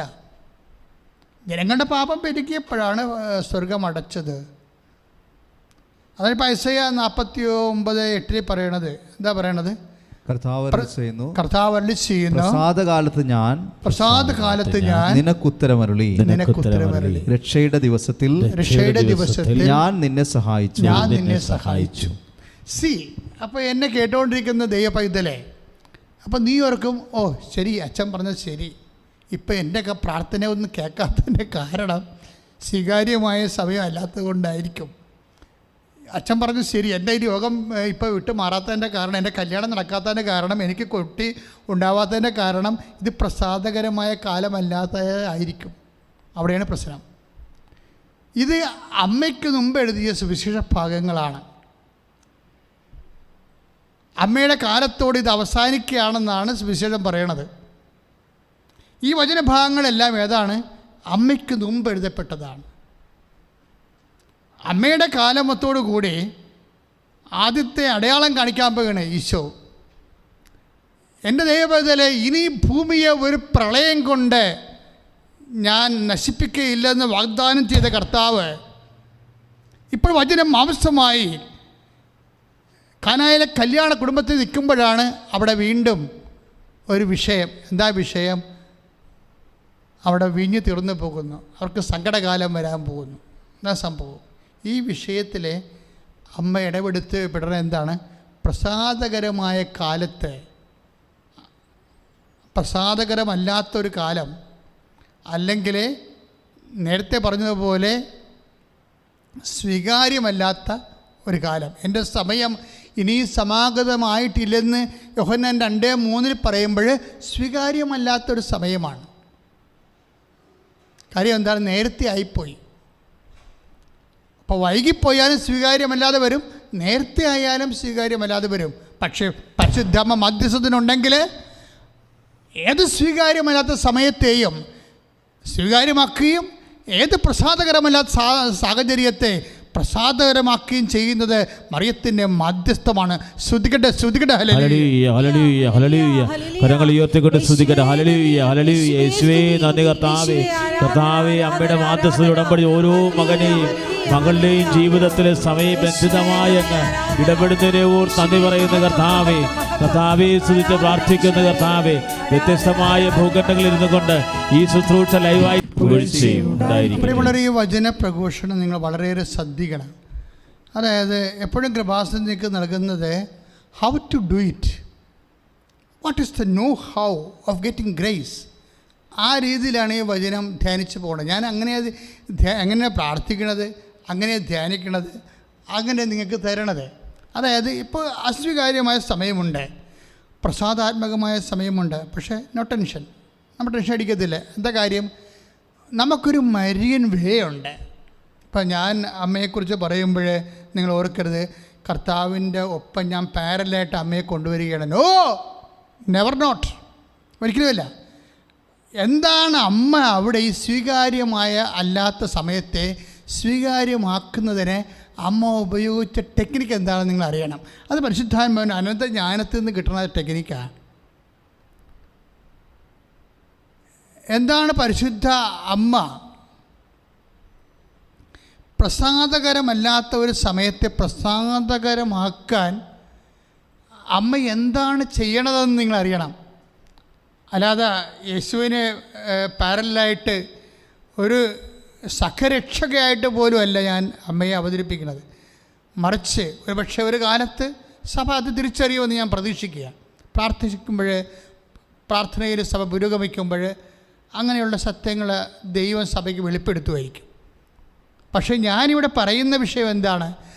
നമ്മുടെ ജീവിതത്തിൽ സ്വീകാര്യമായ സമയം അല്ലാത്ത സമയം വരും. പക്ഷേ നിങ്ങളെ പതറരുത്, അതാണ് എൻ്റെ പ്രശ്നം. നമ്മുടെ ജീവിതത്തിലെ ഇത് പറഞ്ഞ പോലെ, നേരത്തെ പറഞ്ഞ ഈശോയുടെ വചനം പോലെ, എന്താണ് കർത്താവിൻ്റെ വചനം പോലെ ചിലപ്പോൾ പ്രസാദകരമല്ലാത്ത സമയം വരും. ഈ പ്രസാദകരമല്ലാത്ത സമയത്തെ എങ്ങനെ പ്രസാദകരമാക്കാം? First question. അല്ലെങ്കിൽ സ്വീകാര്യമല്ലാത്ത സമയത്തെ എങ്ങനെ സ്വീകാര്യമാക്കാൻ? Second question. അപ്പോൾ ആരെയാണ് അതിനെന്ത് ചെയ്യണം? ആരെയാണ് ദൈവം പ്രസാദിക്കണമെന്ന് അറിഞ്ഞാൽ മതി. ഇപ്പം പ്രസാദകരമല്ലാത്തൊരു സമയത്ത് ഇപ്പം നിൻ്റെ കുടുംബത്തിന് ഇത് ചെറിയ പ്രയത്നം. കാര്യം ഞാൻ നിങ്ങൾക്ക് പറയുമ്പോൾ നമ്മുടെ വിജാതി സഹോദരങ്ങളെ, മറ്റ് വിശ്വാസങ്ങളുള്ള സഹോദരങ്ങളെ സമയത്തെക്കുറിച്ച് പറയുന്ന പോലെ നിങ്ങൾ ചിന്തിച്ചു പോകും. അങ്ങനെ ചിന്തിക്കരുത്, അതല്ല പ്രശ്നം. ദൈവം സ്വീകരിക്കുന്ന സമയമുണ്ട്, ദൈവം സ്വീകരിക്കാത്ത സമയമുണ്ട്. അങ്ങനെ ഉണ്ടായിരുന്നു. പക്ഷേ ഈശോയുടെ ദൈവരാജ്യത്തിൻ്റെ പുനരുദ്ഘാടനത്തിന് ശേഷം അതിൻ്റെ അടയാളമായിട്ട് ഈശോയുടെ മഹത്വം വെളിപ്പെടുന്ന ആദ്യത്തെ അടയാളമായ കാനായിലെ കല്യാണത്തിൽ നടന്ന അത്ഭുതത്തിന് ശേഷം നമുക്ക് പറയാം, സ്വീകാര്യമല്ലാത്ത സമയത്തെ അമ്മ സ്വീകാര്യമാക്കും. പ്രസാദകരമല്ലാത്ത സമയത്ത് കുടുംബത്തിലുണ്ടെങ്കിൽ അമ്മ പ്രസാദകരമാക്കും. അതെങ്ങനെയാണ് ആക്കണമെന്നറിയണം. അല്ലാതെ അച്ഛൻ അമ്മയുടെ ഒപ്പം കൊണ്ടുവന്ന് ഈശോയുടെ ഒപ്പം കൊണ്ടുവന്ന് അമ്മയെ പ്രതിഷ്ഠിച്ചെന്നല്ല പറയേണ്ടത്. അതെങ്ങനെയാണ് ആക്കണത്? അതിന് അമ്മ എന്താണ് ചെയ്തത്? അമ്മ എന്താ ചെയ്തത്? നമുക്കറിയാം, ദൈവതിരുസ്ഥനി ഒരു വ്യക്തി പ്രസാദകരമാകണത് എങ്ങനെയാണ്? എക്സോർവായി ഞാനല്ലെങ്കിൽ നിങ്ങൾ ദൈവതിരുസന്നിധിയിൽ ഒരു വ്യക്തി പ്രസാദകരമാകണത്, ദൈവത്തിന് പ്രിയപ്പെട്ടതാകണത് എങ്ങനെയാണ്? അല്ലെങ്കിൽ അതായത് അത് മത്തായി ശ്ലീഹയുടെ സുവിശേഷത്തിലാണ് ഉള്ളത്. 12:18 എന്താണ്? ഇതാ ഞാൻ തിരഞ്ഞെടുത്ത എൻ്റെ ദാസൻ,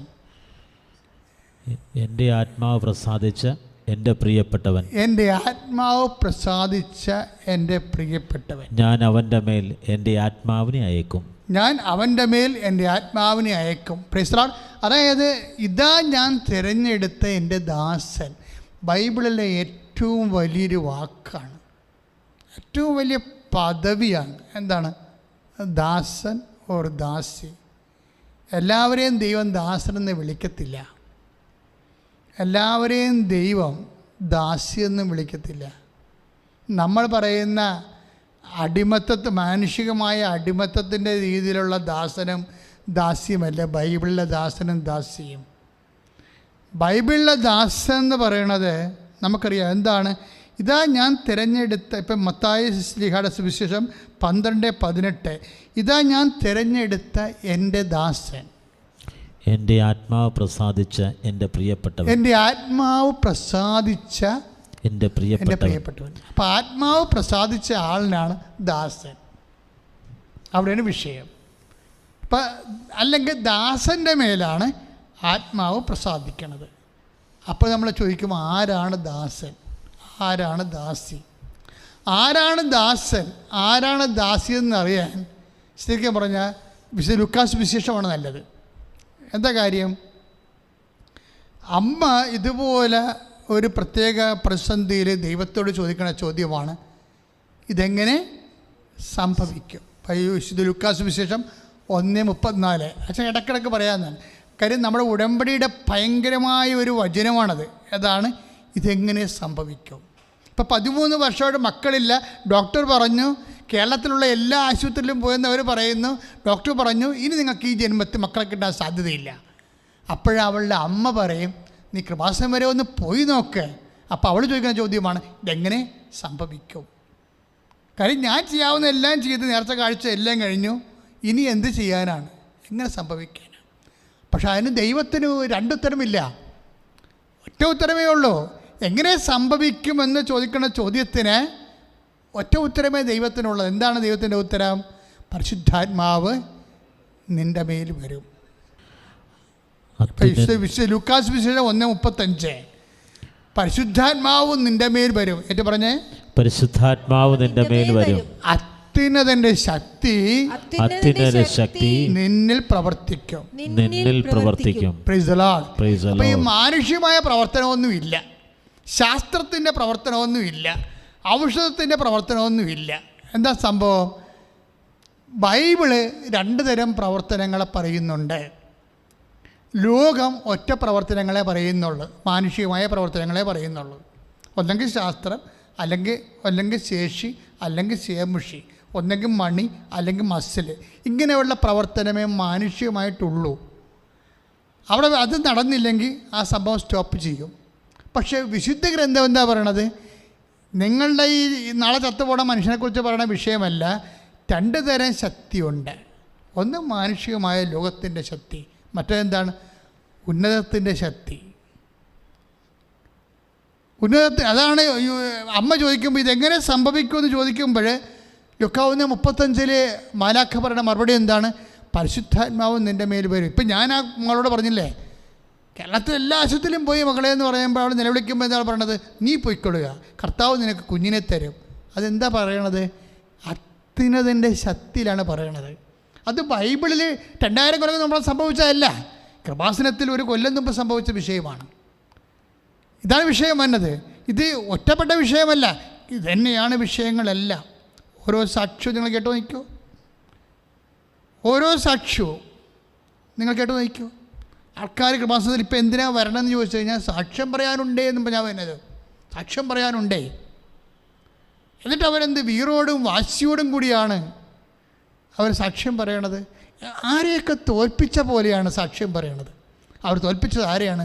ലോകത്തെ തോൽപ്പിച്ചു. അവർ തോൽപ്പിച്ചത് ആരെയാണ്? മനുഷ്യൻ്റെ ധാരണകളെ തോൽപ്പിച്ചു. അവർ തോൽപ്പിച്ചത് ആരെയാണ്? മനുഷ്യൻ്റെ യുക്തിയെ തോൽപ്പിച്ചു. അവർ ജയിച്ചത് ആരെയാണ്? ദൈവ തിരുമനസ്സ് നിറവേറ്റിക്കൊണ്ടാണ് അവർ ദൈവ തിരുമനസ്സിനെയാണ് ജയിച്ചത്. അപ്പം അത്രയും ദൈവത്തിന് സാക്ഷ്യം പറയുകയാണ്. കാര്യം ബൈബിളിലെ ഒരു ശക്തമായൊരു വചനമുണ്ട്. ഇപ്പോൾ ഐസയ വചനങ്ങളിലെ, ഇപ്പോൾ ഐസയ വചനം 42:3, ഐസയ വചനങ്ങൾ 42:3 ശ്രദ്ധിക്കട്ടെ. ഹല്ലേലൂയ, യേശുവേ സ്തോത്രം. ഹല്ലേലൂയ, ഹല്ലേലൂയ, ഹല്ലേലൂയ, ഹല്ലേലൂയ, ഹല്ലേലൂയ, ഹല്ലേലൂയ, ഹല്ലേലൂയ, ഹല്ലേലൂയ, യേശുവേ സ്തോത്രം. ചതഞ്ഞ ഞാങ്ങണ അവൻ മുറിക്കുകയില്ല, മങ്ങിയ തിരി അവൻ കെടുത്തുകയുമില്ല. ചതഞ്ഞ ഞാങ്ങണ അവൻ മുറിക്കുകയില്ല, മങ്ങിയ തിരി അവൻ കെടുത്തുകയില്ല. അവൻ വിശ്വസ്തയോടെ നീതി പ്രവർത്തിക്കും. Praise the Lord. ഹല്ലേലൂയ, ഹല്ലേലൂയ, യേശുവേ സ്തോത്രം. ഹല്ലേലൂയ, സ്തുതിക്കട്ടെ, സ്തുതിക്കട്ടെ. ഹല്ലേലൂയ, ഹല്ലേലൂയ, ഹല്ലേലൂയ, ഹല്ലേലൂയ, ആരാധന. ഹല്ലേലൂയ, ഹല്ലേലൂയ, ഹല്ലേലൂയ, ഹല്ലേലൂയ, ആരാധനയും സ്തുതിയും പുകഴ്ചയും ഉണ്ടായിരിക്കട്ടെ. എൻ്റെ പ്രിയപ്പെട്ടവരെ, ഈ വചനം നമ്മൾ വായിച്ചതാണ്. ഐസയ 42:3, ചതഞ്ഞ ഞാങ്കണ അവൻ മുറിക്കുകയില്ല, മങ്ങിയ തിരി കെടുത്തുകയുമില്ല, അവ വിശ്വസ്തയോടെ നീതി പുലർത്തും. അടുത്ത വചനം ഇതിനേക്കാൾ ശക്തമാണ്. എന്താ പറയണത്? 4 പറഞ്ഞ ഭൂമിയെ നീതി സ്ഥാപിക്കുന്നത് വരെ. ഏറ്റു പറഞ്ഞേ, ഭൂമിയിൽ നീതി സ്ഥാപിക്കുന്നതുവരെ അവൻ പരാജയപ്പെടുകയില്ല. അവൻ പരാജയപ്പെടുകയില്ല. ഒന്നിനു പറഞ്ഞ ഭൂമിയിൽ നീതി സ്ഥാപിക്കുന്നവരെ അവൻ പരാജയപ്പെടുകയില്ല. അവൻ പരാജയപ്പെടുകയില്ല. Praise the Lord. Praise the Lord. ഇനി നമ്മൾ തിരിച്ചു പറയണം. എന്താണ്? ഞാൻ പരാജയപ്പെടുകയില്ലെന്ന് പറയണം. ഞാൻ ദൈവവേദന്റെ അടിസ്ഥാനത്തിൽ ഞാൻ പരാജയപ്പെടുകയില്ല. പറയുക, ഭൂമിയിൽ നീതി സ്ഥാപിക്കുന്നവരെ ദൈവ പൈതലായ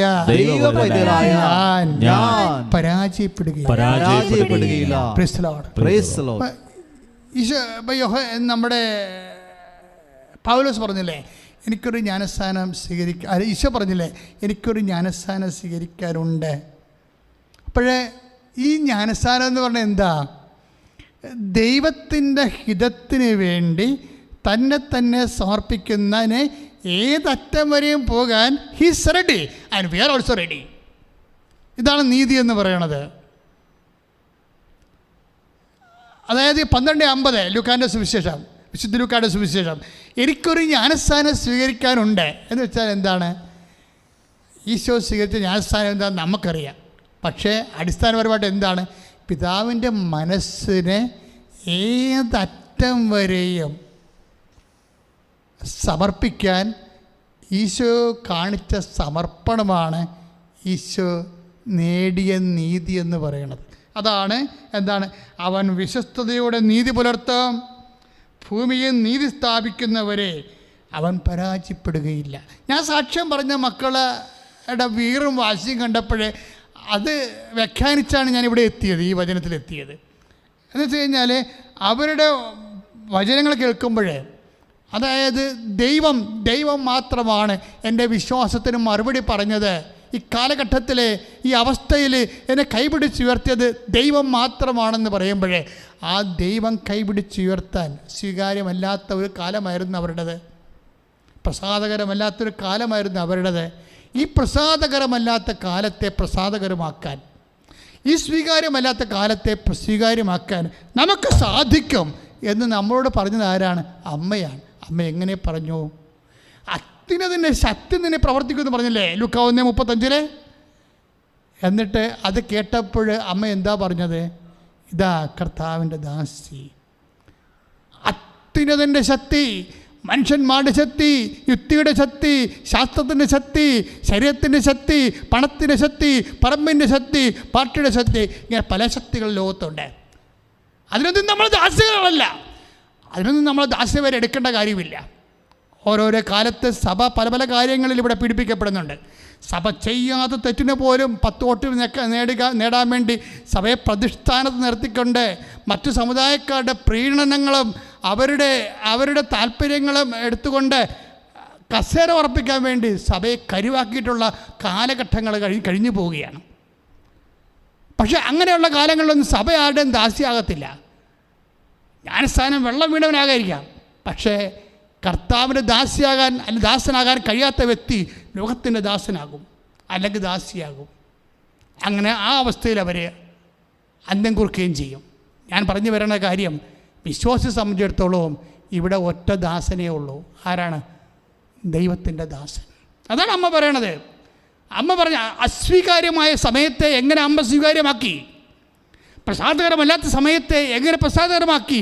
വിത്ത് എ സിംഗിൾ വേർഡ്. എന്താണ്? Behold the handmaid of the Lord, be to done to me according to thy word.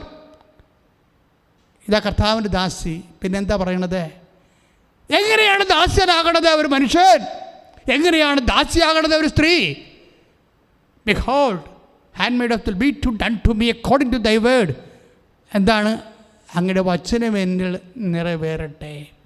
ദൈവവേദനേ, എപ്പോഴാണൊരു വ്യക്തി ദൈവത്തിൻ്റെ വചനം തൻ്റെ ജീവിതത്തിൽ നിറവേറാൻ വേണ്ടി സ്വയം സമർപ്പിതമാകണത്? അവൻ ദൈവത്തിൻ്റെ ദാസനാകും, ദൈവത്തിൻ്റെ ദാസിയാകും. അവന് സ്വീകാര്യമല്ലാത്ത സമയം അവൻ സ്വീകാര്യമാക്കി, പ്രസാദകരമല്ലാത്ത സമയം അവന് പ്രസാദകരമാകും. എപ്പോഴാണത്? അവൻ ദൈവത്തിൻ്റെ വചനത്തെ തന്നെ പരിശുദ്ധ അമ്മയെ പോലെ സമർപ്പിക്കുമ്പോൾ പ്രാർത്ഥിക്കുക. അമ്മയെ പരിശുദ്ധ അസ്വീകാര്യമായ സമയത്തെയും പ്രസാദകരമായ സമയത്തെയും ഞങ്ങൾക്ക് അമ്മയെ പോലെ പ്രസാദകരമാക്കി മാറ്റുന്നതിനായി അമ്മയെപ്പോലെ അത്യുന്നത ശക്തി ആവശ്യിക്കാൻ വേണ്ടി കർത്താവിന്റെ വചനം ജീവിതത്തിലെ നിറവേറ്റാൻ ആവശ്യമായ അഭിഷേകവും നൽകണമേ. ശ്രദ്ധിക്കട്ടെ.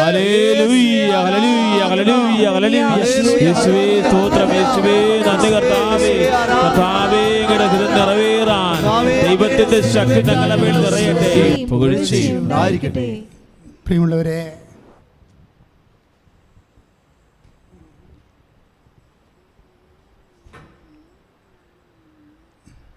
നമ്മുടെ ജീവിതത്തിൽ നമ്മൾ ദൈവത്തിൻ്റെ ദാസൻ, ദൈവത്തിൻ്റെ ദാസി ആയി മാറുമ്പോഴാണ് അസ്വീകാര്യമായ സമയം സ്വീകാര്യമാകണതും പ്രസാദകമല്ലാത്ത സമയം പ്രസാദകരെ മാറ്റുന്നതും അതിൻ്റെ മാതൃകയും മധ്യസ്ഥവുമാണ് പരിശുദ്ധ അമ്മയെന്നുള്ളതാണ് ഇന്നത്തെ സുവിശേഷ പ്രമേയം. എപ്പോഴും നമ്മൾ മനസ്സിലാക്കേണ്ടത് ഇങ്ങനെ ദാസൻ ആയാൽ, ഇങ്ങനെ ദാസിയായാൽ എങ്ങനെ നമുക്ക് ദൈവത്തിൻ്റെ ദാസനാകാം? ദൈവത്തിൻ്റെ ദാസൻ്റെ മുഖമുദ്ര എന്താണ്? ദൈവത്തിൻ്റെ ദാസിയുടെ മുഖമുദ്ര എന്താണ്? നമുക്കറിയാം, സ്നേഹമുണ്ട്, ഇവിടെ വിശ്വാസമുണ്ട്, പ്രത്യാശയുണ്ട്. പക്ഷേ ഇതൊന്നും ദൈവദാസിയുടെ മുഖമുദ്ര അല്ല. ദൈവത്തിൻ്റെ ദാസൻ്റെ അല്ലെങ്കിൽ ദൈവദാസിയുടെ ഇപ്പോൾ ദൈവസ്നേഹം, പ്രത്യാശ, അല്ലെങ്കിൽ അതുപോലെ തന്നെ വിശ്വാസം, അങ്ങനെ തിയോളജിക്കൽ വെർച്യൂസ്, വിശ്വാസം, പ്രത്യാശ, സ്നേഹം. പക്ഷെ ഇതൊന്നും ദാസൻ്റെ പ്രഖ്യാപിതമായ മുദ്രയല്ല. അപ്പോൾ നിങ്ങൾ ചോദിക്കും, ഒരു ദാസൻ്റെ അസ്വീകാര്യമായ സമയത്തെ സ്വീകാര്യമാക്കി മാറ്റാൻ കഴിവുള്ള ദാസൻ്റെ, അല്ലെങ്കിൽ പ്രസാദകരമല്ലാത്ത സമയത്തെ പ്രസാദകരമാക്കി മാറ്റാൻ കഴിവുള്ള ദാസിയുടെ മുഖമുദ്ര എന്തെന്ന് ചോദിച്ചാൽ ഒറ്റ ഉത്തരവേ ബൈബിൾ തരത്തുള്ളൂ. That is fidelity. എന്താണ്? വിശ്വസ്തത. ഈ വിശ്വസ്തതയും ദാസനും തമ്മിൽ ഭയങ്കര ബന്ധമാണ്. നമ്മൾ വായിച്ചിട്ട് സുവിശേഷത്തിൽ എന്താ പറയണത്? അവൻ ചതഞ്ഞ ഞാങ്കണം ഒടുക്കിയില്ല. പൈസയ 42 അല്ലേ? 42:3 അവൻ ചതഞ്ഞ ഞാങ്കണ മുറിക്കുകയില്ല, മങ്ങിയ തിരി കെടുത്തുകയുമില്ല. അപ്പം ഈ സുവിശേഷം ഞാൻ ഈ ക്രിസ്മസിന് ധ്യാനിച്ച ഭാഗമാണ്. അപ്പം എൻ്റെ കയ്യിൽ വേറെ ഒരു സംഭവമില്ല. എന്നുവെച്ചാൽ വേറെ സാധാരണഗതിയിൽ ഞാൻ വ്യാഖ്യാന പുസ്തകങ്ങളൊന്നും നോക്കത്തില്ല. കാര്യം വ്യാഖ്യാനിക്കേണ്ടത് ആരാ? കർത്താവിൻ്റെ ആത്മാവിൽ കർത്താവ് വ്യാഖ്യാനിക്കേണ്ട സമയത്ത് നമ്മൾ വല്ലൊരു സാധനം എടുത്ത് വ്യാഖ്യാനിച്ചാൽ ബൗദ്ധികമായിട്ട് അക്കാഡമിക് കിട്ടും, പക്ഷേ അതിന് അഭിഷേകം ഉണ്ടാകത്തില്ല. അതൊരു ബുദ്ധിയെ മാത്രം ഇങ്ങനെ തെളിച്ച് പ്രകാശിപ്പിക്കും. പക്ഷേ വ്യക്തിയെ അത് അഭിഷേകം ചെയ്തിട്ട് ശക്തി കൊടുത്തിട്ട് വിടുതൽ നൽകുന്നതിന് അത് പര്യാപ്തമല്ല. അതൊരു ക്ലാസ് റൂം തിയോളജി അവിടെ കേട്ട് ബൗദ്ധികമായ ബോധ്യം ഉണ്ടാക്കാൻ നല്ലതാണ്. പക്ഷെ നമ്മൾ ഫീൽഡിലേക്ക് വരുമ്പോൾ നമുക്ക് വേണ്ടത് എന്താണ്? അഭിഷേകമാണ് വേണ്ടത്. ആത്മാക്കളെ വീണ്ടെടുക്കണത്. ഇപ്പം കഴിഞ്ഞ ദിവസങ്ങളിൽ രാജസ്ഥാനിലെ ഒരു ഹൈന്ദവ സഹോദരി ക്യാൻസർ 4th സ്റ്റേജിൽ സുഖപ്പെട്ടു എന്നും പറഞ്ഞ് വേറൊരു സഹോദരിയുടെ സാക്ഷ്യം പറഞ്ഞു. ഞങ്ങൾ സാക്ഷ്യത്തെ ഓൺ ചെയ്യണില്ല. കാര്യം എന്താ വെച്ച് കഴിഞ്ഞാൽ അത് അവർ പറഞ്ഞ കൂട്ടത്തിൽ അത് പറഞ്ഞിട്ടുണ്ട്, അത് യൂട്യൂബിൽ ഇട്ടിട്ടുണ്ട്. അത് ഓൺ ചെയ്യാൻ തന്നെ കാരണം ആ വ്യക്തി ഇവിടെ വന്ന് സാക്ഷ്യം പറയുമ്പോഴാണ് ഞങ്ങളത് ഓൺ ചെയ്യണത്. പക്ഷെ ആ വ്യക്തി, ആ സൗഖ്യപ്പെട്ട വ്യക്തി പിന്നീട് നടത്തിയിട്ടുള്ള വിശ്വാസത്തിൻ്റെ കൈമാറ്റങ്ങളുണ്ട്. അത് ഗംഭീരമാണ്. ദാറ്റ് മീൻസ് എന്തെല്ലാം പ്രാതികൂല്യങ്ങൾ ലോകത്ത് നിലനിൽക്കുന്നുണ്ടെങ്കിലും ഒരു വ്യക്തിക്ക് വിശ്വാസം കിട്ടി അവൻ്റെ ജീവിതം രക്ഷപ്പെടുത്തുമെന്ന് കണ്ടു കഴിഞ്ഞാൽ പിന്നെ എല്ലാ കാര്യങ്ങളും ആ വ്യക്തി തീരുമാനിക്കും. ഇവിടെ എന്തെല്ലാം പ്രതികൂല സാഹചര്യങ്ങളുണ്ടെങ്കിലും യേശുവിനെ ഒരു വ്യക്തി തൊട്ടു, കണ്ടു, ഞാൻ കർത്താവിനെ കണ്ടു എന്നൊക്കെ പറഞ്ഞു കഴിഞ്ഞാൽ സീസറിന് പിന്നെ സീസറിനുള്ളത് മാത്രമേ ഉള്ളൂ. ദൈവത്തിനുള്ളത് ദൈവത്തിന് തന്നെ എപ്പോഴും കിട്ടും. സ്തുതിക്കട്ടെ, സ്തുതിക്കട്ടെ. ഹല്ലേലൂയ. യേശു സ്തോത്രം. ഹല്ലേലൂയ, ഹല്ലേലൂയ, ഹല്ലേലൂയ, ഹല്ലേലൂയ. യേശു കരങ്ങൾ ഉയർത്തിക്കൊണ്ട് സ്തുതിക്കുക. യേശുവേ ആരാധന. ഹല്ലേലൂയ, ഹല്ലേലൂയ. യേശുവേ സ്പർശിക്കണമേ കർത്താവേ. സ്തുതിക്കട്ടെ. ഹല്ലേലൂയ. കർത്താവേ വെളിപാടുകൾ നൽകി നന്ദി പറയുന്ന കർത്താവേ, പ്രബോധനങ്ങളെ ഓർത്ത് നന്ദി പറയുന്ന കർത്താവേ, അഭിഷേക വചനങ്ങളെ ഓർത്ത് നന്ദി പറയുന്ന കർത്താവേ, ഞങ്ങളെ വിശുദ്ധീകരിക്കുന്നതിന് സ്തുതിക്കട്ടെ. ഹല്ലേലൂയ. ഹല്ലേലൂയ, ഹല്ലേലൂയ, ഹല്ലേലൂയ, ഹല്ലേലൂയ, ഹല്ലേലൂയ, ഹല്ലേലൂയ, ഹല്ലേലൂയ. നേരവും ആരാധനയും സ്തുതിയും പൊഴിച്ചുണ്ടായിരിക്കട്ടെ. അപ്പോൾ ദാസന്റെ അഥവാ ദാസിയുടെ മുഖമുദ്രയായിട്ട് ഐസയ 42:3 എന്താ പറയണത്? അവൻ അല്ലെങ്കിൽ അവൾ വിലപിക്കുകയോ അതുപോലെ സ്വരമുയർത്തുകയോ ഇല്ല. രണ്ട് കാര്യങ്ങളാണ്. ഒന്ന്, നമുക്കൊരു വ്യക്തിക്ക് ചെയ്യാവുന്ന ഒരു ജീവിത പ്രതിസന്ധിയുടെ മുമ്പിലെ ഒരു വ്യക്തിക്ക് ചെയ്യാവുന്ന രണ്ട് കാര്യങ്ങളാണ്. ഒന്നെന്താണ്? വിലപിക്കുക, നിലയം വിളിച്ചുകൊണ്ടിരിക്കുക, കരഞ്ഞുകൊണ്ടിരിക്കുക. ഒരു ജീവിത പ്രതിസന്ധി, ഇപ്പോൾ രോഗമാകാം, ക്ഷീണമാകാം, അല്ലെങ്കിൽ ജീവിതത്തിൽ ഒറ്റപ്പെട്ടു പോയ അവസ്ഥയാകാം, ഭർത്താവ് മരിച്ച അവസ്ഥയാകാം, ഭാര്യ മരിച്ച അവസ്ഥയാകാം, കുഞ്ഞുങ്ങൾ അബോർട്ട് ചെയ്ത അവസ്ഥയാകാം, ഉള്ള കല്യാണം പോയ അവസ്ഥയാകാം, അല്ലെങ്കിൽ ഡൈവേഴ്സായ അവസ്ഥയാകാം. Whatever be the situations, ഒരു വ്യക്തിക്ക് ചെയ്യാവുന്ന കാര്യങ്ങൾ എന്താണ്? ഒന്നെങ്കിൽ വിലപിക്കാം. എന്തുമാത്രം ഞാൻ സ്നേഹിച്ചതാണ്, എന്തുമാത്രം ഞാൻ എൻ്റെ കയ്യിലെ വളവരെ ഊരിക്കൊടുത്ത് പണയം വെച്ച് കൊടുത്തതാണ്, എന്നിട്ട് എന്നോട് ഇങ്ങനെ ചെയ്തല്ല. അവർക്ക് ലമെൻറ്റേഷൻ നടത്താൻ പറ്റും, വിലപിക്കാൻ പറ്റും. ഒരു വ്യക്തിക്ക് നഷ്ടപ്പെട്ടു പോയാൽ, ശരി പറയാം, മരിക്കുമ്പോൾ ഇപ്പോൾ ഞങ്ങളൊക്കെ പെണ്ണെടുക്കാൻ പോകുമ്പോൾ എനിക്ക് ഭയങ്കര സങ്കടമാണ്. കാര്യം സഹിക്കാൻ പറ്റാത്ത സിറ്റുവേഷൻസാണ് അവിടെ ഉള്ളത് മുഴുവനും. അപ്പോൾ ചിലരൊക്കെ ഇങ്ങനെ കരഞ്ഞുകൊണ്ട് ചോദിക്കും, പോവുകയാണോ, എന്നെയും വിട്ട് പോവുകയാണെന്നൊക്കെ ചോദിക്കുമ്പോഴേ നമ്മുടെ കണ്ണ് നിറഞ്ഞു പോകും. പക്ഷേ കുറച്ച് കഴിയുമ്പോൾ അവരതിൽ നിന്ന് റിലീവ്ഡ് ആവും. അത് ഞാൻ കണ്ടിട്ടുണ്ട്. ഇപ്പോൾ ഞാൻ പണ്ട് കൊച്ചച്ഛനായിരുന്ന കാലത്തൊക്കെ ഇത് നോക്കുമ്പോൾ ഞാൻ ദൈവമേ എന്നും കൊന്നും ഇവിടെ ജീവിതം ഇങ്ങനെ തന്നെ ആയിരിക്കുമല്ലേ ഇനിയെന്നും. പക്ഷേ 2 മാസം കഴിയുമ്പോൾ റിലീവ്ഡ് ആവില്ല, അത് നിരാശ. പക്ഷേ അതല്ല പ്രശ്നം. ഇങ്ങനെയൊക്കെയുള്ള സിറ്റുവേഷൻസ് ഉണ്ടായാൽ ഒരു വിശ്വാസി കൈവരിക്കേണ്ട, ഒരു വിശ്വാസി ആരാണ്, ഒരു ദാസി ആരാണ് നിങ്ങൾ അറിയണം. ദാസിയുടെ ഗുണങ്ങൾ എന്താണ്? അല്ലെങ്കിൽ ദാസൻ്റെ ഗുണമുണ്ട്, അവൻ വിലപിക്കത്തില്ല. അവൻ വിലപിക്കത്തില്ല എന്ന് വെച്ച് കഴിഞ്ഞാൽ എന്താ? ഇപ്പം പരിശുദ്ധ അമ്മയുടെ കാര്യം തന്നെ എടുക്കുക. അമ്മയ്ക്ക് ഈ തണുപ്പുള്ള രാത്രി, അതായത് കഠിനമായ ശരീരം കുത്തിത്തുളച്ച് കയറുന്ന തണുപ്പുള്ള രാത്രി, ഈ ചാണകത്തിൻ്റെയും മൂത്രത്തിൻ്റെയും മണവും കേട്ട് ആരും നോക്കാനും തിരക്കാനും ഇല്ലാതെ ഈ നിസ്സഹായനായി ഒരു വീട് പോലും, ഒരു ചാർത്ത് പോലും ഒപ്പിച്ച് തൻ്റെ ഭാര്യയ്ക്ക് പ്രസവിക്കാൻ കൊടുക്കാൻ പറ്റാതെ നിസ്സഹായനായിട്ട് ഇങ്ങനെ ആവശ്യപ്പെടാതെ നിൽക്കുമ്പോൾ ആരാണ് കരയാത്തത്? ആരും കരഞ്ഞു പോകും. വെറുതെ കുത്തിയിരുന്ന് പ്രസവിച്ചുകൊണ്ടിരുന്ന് നിലവിളിച്ചുകൊണ്ടിരിക്കും. ഞാൻ ഒത്തിരി പേരെ കണ്ടിട്ടുണ്ട്. ഭർത്താക്കന്മാർ കള്ളുകുടിയന്മാരായിട്ട് ആശുപത്രി കൊണ്ട് ആക്കിയിട്ട് 3 ദിവസമായിട്ട് കിടക്കാതെ വരുമ്പോഴേ നമ്മൾ ആ വാർഡിൽ പ്രാർത്ഥിക്കാൻ വേണ്ടി ചെല്ലുമ്പോൾ നമ്മളോട് പറയാം, അച്ഛാ ഇത് പെറ്റതിന് മുമ്പേ വന്നില്ല, പെറ്റിട്ട് ഇപ്പം 5 ദിവസമായി, അമ്മയമ്മ കൂടെ ഉണ്ട്, എന്നുവെച്ചാൽ ഭാര്യയുടെ അമ്മ കൂടെ ഉണ്ട്, അവർ മാത്രമേ ഉള്ളൂ, മരുമകൻ വന്നില്ല. അവൻ വെള്ളത്തിൻ്റെ പുറമോ അല്ലെങ്കിൽ തോന്നിവാസത്തിലോ ആണ്. പക്ഷേ ആ കൊച്ചിനെ കണ്ട മുഖം പോലും കാണാൻ വന്നില്ല എന്ന് പറയുമ്പോൾ അത് തന്നെയാണ് അവർ പറയുന്നത്. അച്ഛാ ഈ കുഞ്ഞിൻ്റെ മുഖം അപ്പോൾ അമ്മായിയമ്മ നമ്മൾ പറയും, അച്ഛാ ഈ കുഞ്ഞിൻ്റെ മുഖം പോലും കാണാൻ അവൻ വന്നില്ല അച്ഛാ എന്ന് പറയുമ്പോൾ അമ്മായിയമ്മ നിലവിളിക്കും. ഇതാണ് നിലവിളിക്കുക, വിലപിക്കുക എന്ന് പറയുന്നത്. മകൾ മാത്രമല്ല, പക്ഷേ ആ സിറ്റുവേഷൻ ഭയങ്കര സങ്കടകരമാണ്. കാര്യം കെട്ടിച്ച് വിട്ടിട്ട് ഗർഭിണിയായിട്ട് വീട്ടിൽ തിരക്കാതെ ഇരുന്നിട്ട് അവസാനം നമ്മൾ ആശുപത്രി കൊണ്ടുവന്ന് ആശുപത്രി ആ കുഞ്ഞിൻ്റെ മുഖം പോലും കാണാൻ പറ്റാത്ത അത്ര കടൂരമായ ദുഷ്ടന്മാർ ഞാൻ പറഞ്ഞത് കെട്ടാൻ നിൽക്കുന്നതാണ്. ചില ആൾക്കാർ കെട്ടിപ്പാപികളായിട്ടുള്ള ആൾക്കാരുണ്ട്. അവർ കല്യാണം കഴിക്കാതിരുന്നെങ്കിൽ അവർ വിശുദ്ധരായി ജീവിച്ചേരാൻ. കാര്യം കെട്ടാൻ യോഗ്യതയില്ലാത്തവൻ. ഇപ്പം ഞങ്ങൾക്കൊക്കെ എന്താ വിളി കിട്ടിയപ്പോൾ കെട്ടാൻ യോഗ്യതയില്ലെന്ന് മനസ്സിലായി, ഞങ്ങൾ കല്യാണം കഴിക്കില്ല, കർത്താവിനെ സ്വീകരിച്ചു. അതെന്താണ്? ആ വിളിയുടെ കാലത്ത് ഞങ്ങളത് തിരിച്ചറിഞ്ഞതാണത്. പിന്നീട് അതിനെ പരിപോഷിപ്പിച്ചുകൊണ്ട് വന്നതാണ്. ഇന്നും എന്ത് പറ്റണ്?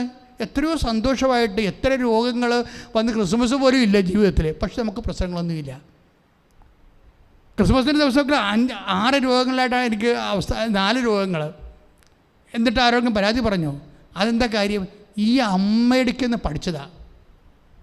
അമ്മ എന്താ ചെയ്യണത്? ഈ പാതിരാത്രിക്ക് ഒരു മനുഷ്യൻ പോലും വരണില്ല, തിരക്കണില്ല, മനുഷ്യപ്പറ്റില്ല. ആരും അന്വേഷിച്ച് വരണില്ല. ഞാൻ ബെത്ലഹേമിൽ പോയി അമ്മ പെറ്റുകിടന്ന സ്ഥലം കണ്ടത് അവിടെ ഒരു കുത്തിയിരുന്ന് കൊന്തയിലെ ആളാണ്.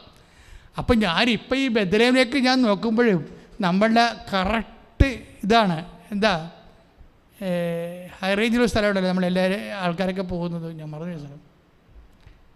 അതുപോലെ നല്ല പച്ചപ്പുല്ലിങ്ങനെ പിരിച്ച് നല്ല തണുത്ത പ്രകൃതിയാണ് അവിടെ. അപ്പോൾ വാഗമണ്ണ് പോലെ തന്നെ ഈ സ്ഥലം ഇങ്ങനെ ബെത്ലഹേം, ഞാനിങ്ങനെ ബെത്ലഹേമിന് ഈ പുൽക്കൂട്ട് അമ്മയുടെ ആ പാറയുടെ വലിയൊരു പാറയാണ്, പാറയുടെ ഉള്ളിലാണ് ഈ കാലികളെ സൂക്ഷിക്കുന്നത്. അവിടെയാണ് ചരിത്രപരമായിട്ട് പാരമ്പര്യത്തിൽ അമ്മ തിരുപ്പറമ്പ് നടന്ന സംഭവം. നമ്മളവിടെ കൊന്തയിലിട്ട് പുറത്തോട്ടിറങ്ങി നോക്കുമ്പോൾ വാഗമൺ പോലെ ഇരിക്കും. എന്താണ്, എല്ലായിടത്തും നല്ല തണുത്ത പച്ചപ്പുള്ള പുല്ല് ഇങ്ങനെ കിലോമീറ്ററോളം ഇങ്ങനെ ഒരു മലയടിവാരത്തിലേക്ക് ഇങ്ങനെ ഇറങ്ങിക്കിടക്കുകയാണ്. അപ്പോൾ പണ്ട് തന്നെയാണ് അവസ്ഥ. ആ പ്രദേശത്ത് നിന്ന് അന്നും ഇല്ല മനുഷ്യർ, ഇന്നും ഇല്ല മനുഷ്യർ. വിജനമായ സ്ഥലമാണ്. ഈ വിജനമായ സ്ഥലത്ത് അകപ്പെട്ടു പോയിട്ട്, കാലികളുടെ ഇടയിൽ അകപ്പെട്ടു പോയിട്ട് അവൾ കരഞ്ഞില്ല. അതാണ് സംഭവം. കാര്യം അതിന് പ്രാകൃതരായ മനുഷ്യരെയാണ് കാണുന്നത്. ആരെ കാണുന്നത്? ഇടയന്മാരെ കാണുകയാണ്. കരയാനുള്ള എല്ലാ വകുപ്പും അവിടെ ഉണ്ട്. ഭർത്താവിനെ നിങ്ങളെ കല്യാണം കഴിച്ചതിന് ശേഷം, നിങ്ങളെ പെറ്റതിന് ശേഷം ഒരു മാസം കഴിഞ്ഞിട്ടും അല്ലെങ്കിൽ ഒരാഴ്ച കഴിഞ്ഞിട്ടും ഹസ്ബൻഡ് വന്നില്ല, അല്ലെങ്കിൽ ഹസ്ബൻഡ് വീട്ടിൽ നിന്ന് ആരും വന്നില്ലെന്ന് പറഞ്ഞാൽ ദൈവവേദനേ, നിന്നെ ദാസിയാകാൻ ദൈവം വിളിക്കുന്നു. നീ കരയരുത്. വിശ്വാസിയാണെങ്കിൽ അല്ലെങ്കിൽ അവിശ്വാസിയാണെങ്കിൽ നീ വാരി വലിച്ച് നിലവിളിച്ച ഒരു പ്രശ്നമില്ല. പക്ഷേ നിനക്ക് കിട്ടിയ പാഠം എന്താ? തിരിഞ്ഞു നോക്കാൻ അറിയില്ല. ഇനി ഔഷധപിതാവ് ഉണ്ടെങ്കിൽ തന്നെ ഒരു ചാർത്ത് കാണിച്ചു കൊടുക്കാനും തരപ്പെടുത്തിയെടുക്കാനുമുള്ള കഴിവില്ല. ദൈവം ചില മനുഷ്യരുടെ കഴിവ് തക്ക സമയത്ത് എടുത്തു കളയും.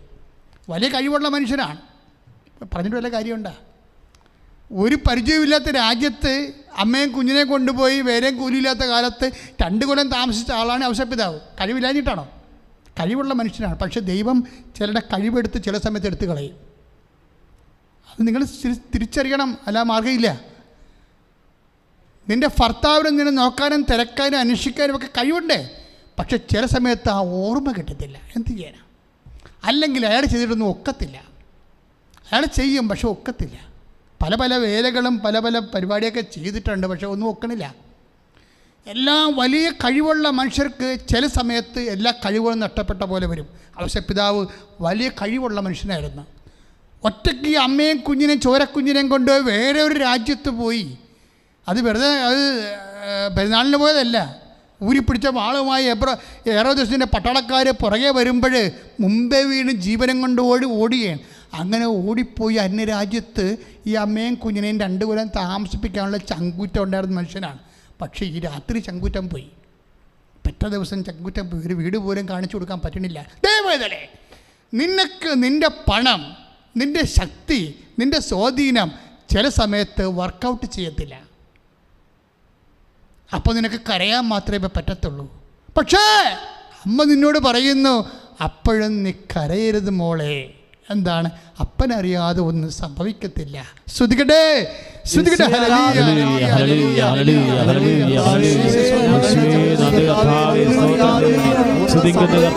ആരാധന.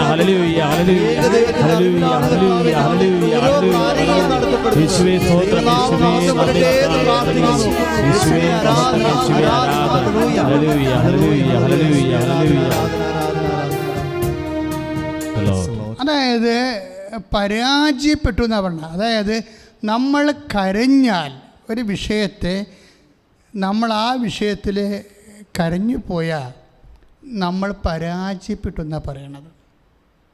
വചനം പറയണത് ദൈവവചനം നിറവേറ്റുന്നതിൽ, നീതി നിവർത്തിയാക്കുന്നതിൽ, ദൈവഹിതം നിറവേറ്റുന്നതിൽ നമ്മൾ പരാജയപ്പെട്ടു. ദൈവഹിതം നിറവേറ്റുന്നത് നമ്മൾ പരാജയപ്പെട്ടു. ഞാൻ പറയണല്ല, ഐസയ പറയണ വചനങ്ങളാണ്. എപ്പോഴും ശ്രദ്ധിക്കേണ്ട വിഷയമാണത്.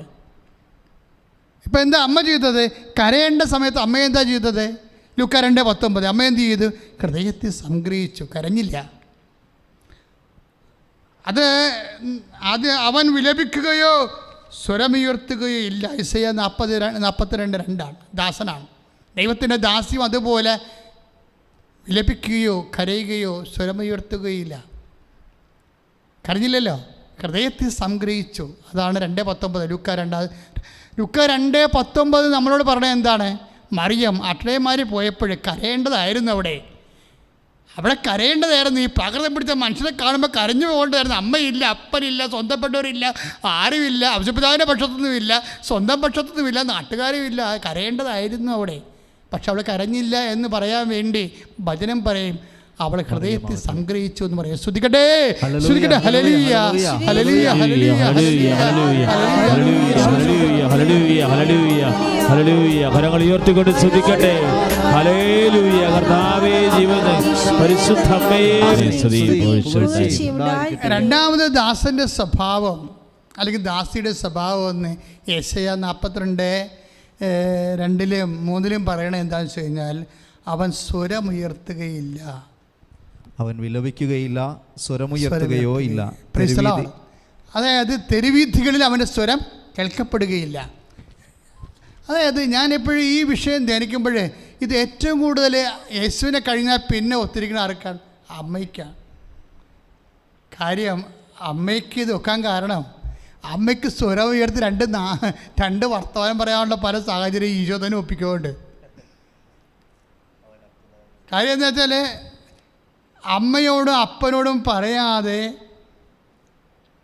ഈ ദേവാലയത്തിൽ തന്നെ തങ്ങിയത് ഭയങ്കരമായ കഷ്ടമായിപ്പോയി. അമ്മനോട് ഇപ്പം നമ്മൾ ഈ finding in the temple, found missing ഒക്കെ നമ്മളെ പറഞ്ഞ് ധ്യാനിക്കണില്ലേ ജപമാലയിൽ? ദേവാലയത്തിൽ ഈശോയെ കാണാതിരിക്കെ കണ്ടുമുട്ടി. അത് ആ വിഷയം എന്താണ് ശരിക്കും പറഞ്ഞാൽ? ആ വിഷയം ഈശോ ഒരു വാക്ക് പോലും പറയാഞ്ഞ കാരണം മാതാപിതാക്കന്മാർക്ക് എന്തുണ്ടായെന്നാണ് അമ്മ പറയണത് 2:48. ഈശോ ഞങ്ങളോട് എന്താണ് ഇങ്ങനെ ചെയ്തത്? ഞാനും നിൻ്റെ പിതാവും കൂടി ഉത്കണ്ഠയോടെ നിന്നെ അന്വേഷിക്കുക. അപ്പോൾ ഉത്കണ്ഠ എന്ന് പറയുമ്പോൾ സാധാരണ ഉത്കണ്ഠയല്ലേ.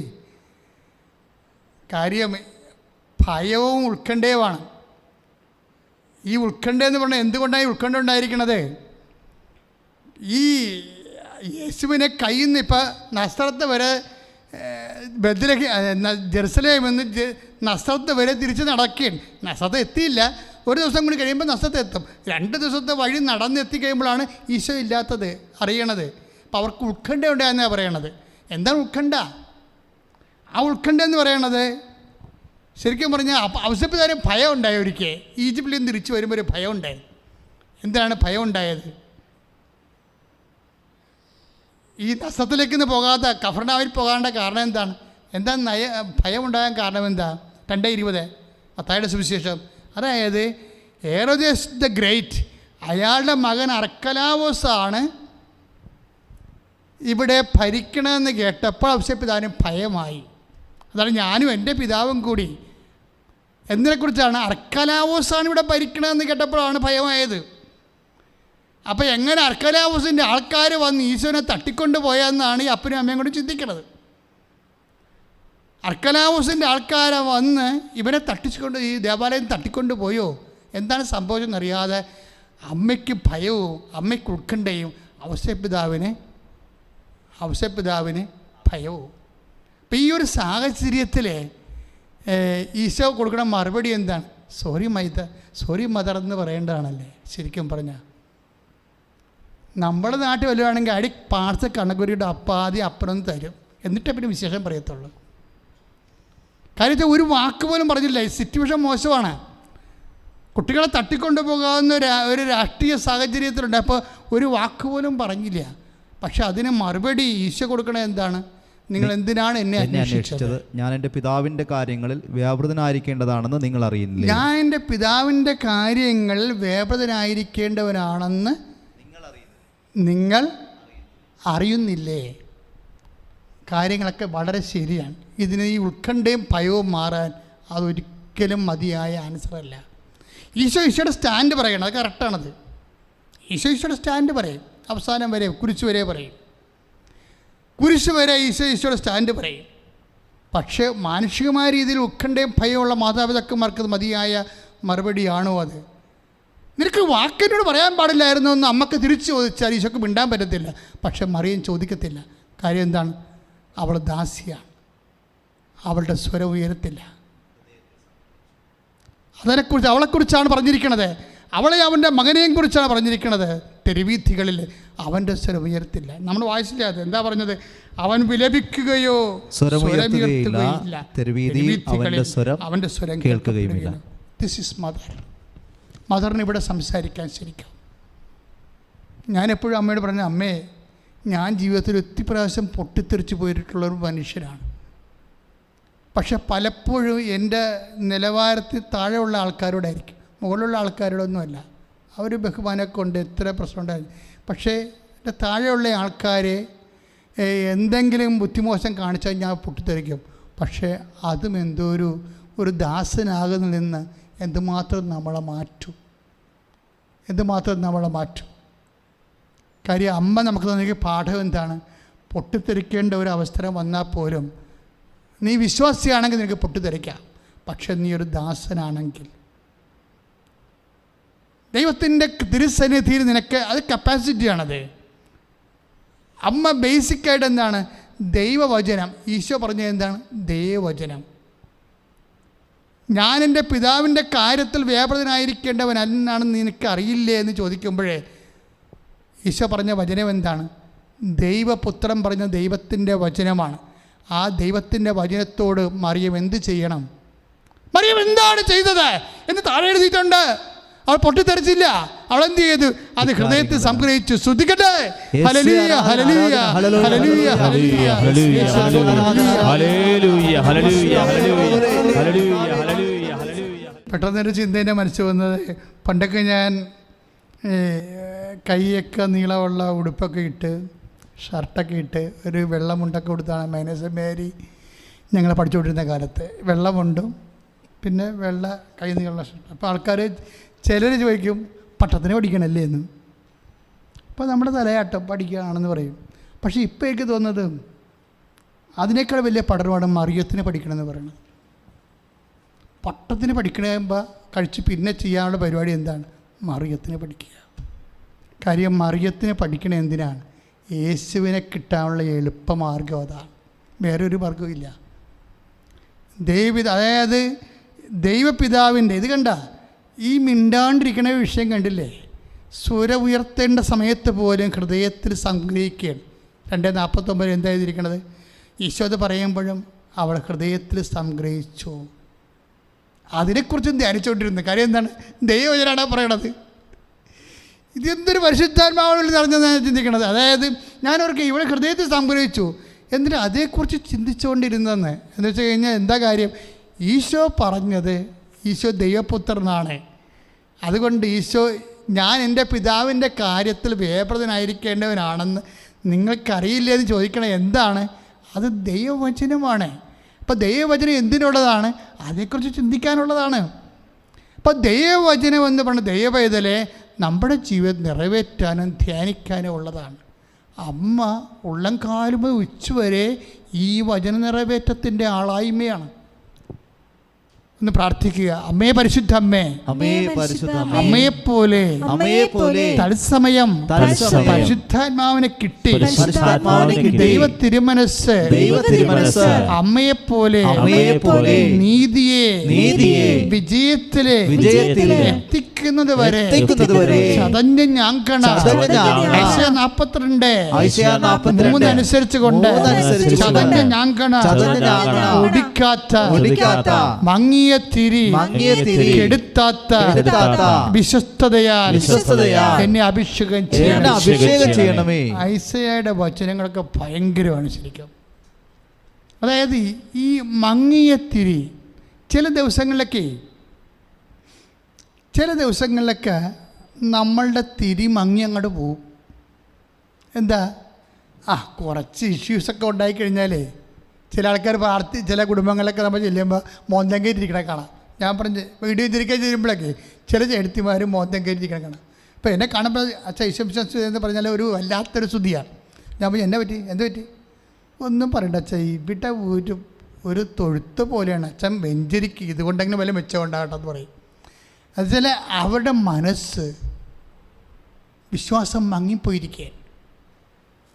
വീട്ടുകാരുടെ കുറേ നാട്ടുകാരുടെ അയൽവാസികളുണ്ട്, അയൽവാസികളുണ്ടാവുമല്ലോ ഇതുപോലെ പ്രശ്നം ഉണ്ടാക്കാനും വെറുതെ പോലീസ് കേസ് കൊടുക്കാനും ഒക്കെ വരുമ്പോൾ പോലീസുകാർ നമ്മുടെ വീട്ടിൽ വരും. നിങ്ങൾ നാളെ സ്റ്റേഷനിലേക്ക് വരാൻ പറയും. ഞങ്ങളെന്താ പറയണത്? അപ്പോൾ ഉടനെ ഹർജി വായിച്ച് കേൾപ്പിക്കും. പണ്ടാരക്കാലൻ ഇപ്പം നമുക്കിടെ പണി വെച്ചല്ലേ. ദൈവമേ സമാധാനം ഇല്ലല്ല, തിരി മങ്ങിപ്പോവുകയാണ്. എങ്ങനെയാണ് അത് മങ്ങണതെന്ന് വെച്ച് കഴിഞ്ഞാൽ, ഇനി ഇവർ മങ്ങിയ തിരി ഇവർ കെടുത്തും.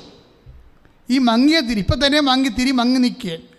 ഇത്രയും നാളെ പ്രാർത്ഥിച്ച പ്രാർത്ഥനയൊക്കെ മങ്ങിപ്പോയി, വിശ്വാസം മങ്ങിപ്പോയി, ദൈവസ്നേഹം മങ്ങിപ്പോയി, എല്ലാം മങ്ങിയിരിക്കുക. എൻ്റെ മക്കളെ, നിങ്ങളെയൊക്കെ എല്ലാം ദൈവത്തിന് അറിയാം, എന്നെ അറിയാവും. എന്ത് സംഭവിച്ചാൽ എന്തെങ്കിലും വിഷയമുണ്ട് അപ്പം മങ്ങിപ്പോവും. മങ്ങിയ തിരി മനുഷ്യൻ എന്താ ചെയ്യണത്? തല്ലിക്കെടുത്തി കളയും.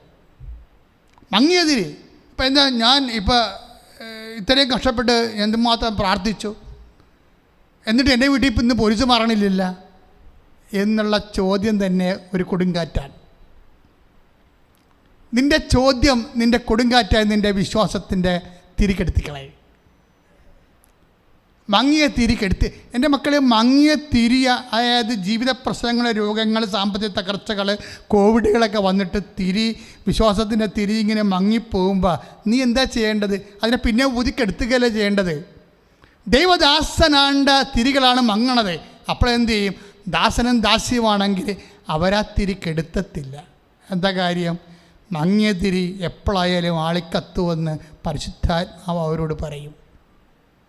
ഇങ്ങനെ പരിശുദ്ധാത്മാവ് പറയാത്തത് കൊണ്ടാണ് ഇതെൻ്റെ തിരി മങ്ങിയ കാലമാണ്, ഇത് സ്വീകാര്യകമായ കാലമല്ല, ഇത് പ്രസാദത്തിൻ്റെ കാലമല്ല എന്ന് പറയുമ്പോഴേ നമ്മളെന്ത് ചെയ്യും? നമ്മളെ വിശ്വാസത്തിനെ തടുത്ത് പിടിക്കണം. മറ്റ് കാറ്റുകളെ നേരിട്ട് കർത്താവേ, അമ്മ കണ്ടില്ലേ, അതായത് ഒരിക്കൽ പോലും ഈ പ്രസവക്കൂട്ടിൽ കിടന്ന്, കന്നുകാലിക്കൂട്ടിൽ കിടന്ന് മെഴുകിയിട്ട് പോലും എന്തിനാണ് എന്നോട് ഇങ്ങനെ ചെയ്തത്, ഞങ്ങളോട് ഇങ്ങനെ ചെയ്തതെന്ന് മങ്ങിയ തിരി അമ്മക്ക് എടുത്തില്ല. മറിച്ച് ഈശോയെ നഷ്ടപ്പെട്ടപ്പോൾ ചോദിച്ചു, ഈശോ എന്താണ് നിന്നെ പെറ്റ രാത്രി ആരും എൻ്റെ കൂടെ ഇല്ലാഞ്ഞ്? അന്ന് ചോദിക്കാത്തൊരു ചോദ്യം ഇന്ന് ഞാൻ ചോദിക്കുകയാണ്, നീ എന്താണ് ഞങ്ങളോട് ഇങ്ങനെ ചെയ്തത്? അതാണ് അമ്മ മങ്ങിയ തിരിക്ക് എടുത്തത്തില്ല. ദൈവവിശ്വാസി, നീ പ്രാർത്ഥിക്കണം അമ്മയോട്, കാലക്കെട്ട് വീണ ഈ രാത്രി. എന്തിനാണെന്നറിയാവോ? അമ്മയെപ്പോലെ വിശ്വസിക്കാൻ, അമ്മയെപ്പോലെ എൻ്റെ വിശ്വാസത്തിൻ്റെ, ദൈവസ്നേഹത്തിൻ്റെ തിരി മങ്ങുമ്പോഴേ അത് കെടുത്താതിരിക്കാൻ, നെഗറ്റീവുകൾ ചിന്തിച്ച്, നെഗറ്റീവുകൾ പറഞ്ഞ് അത് കെടുത്താതിരിക്കാൻ എന്നെ അഭിഷേകം ചെയ്യണമേ. ശ്രദ്ധിക്കട്ടെ.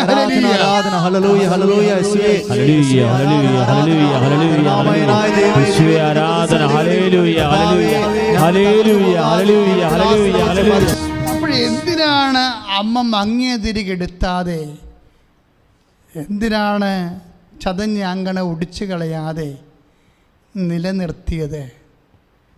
അതൊരു പ്രത്യാശയാണ്. ഇന്നല്ലെങ്കിൽ നാളെ ആ മങ്ങി നിൽക്കുന്ന അവസ്ഥയിൽ നിന്ന് ജ്വലിക്കുന്ന അവസ്ഥയിലേക്ക് വരും.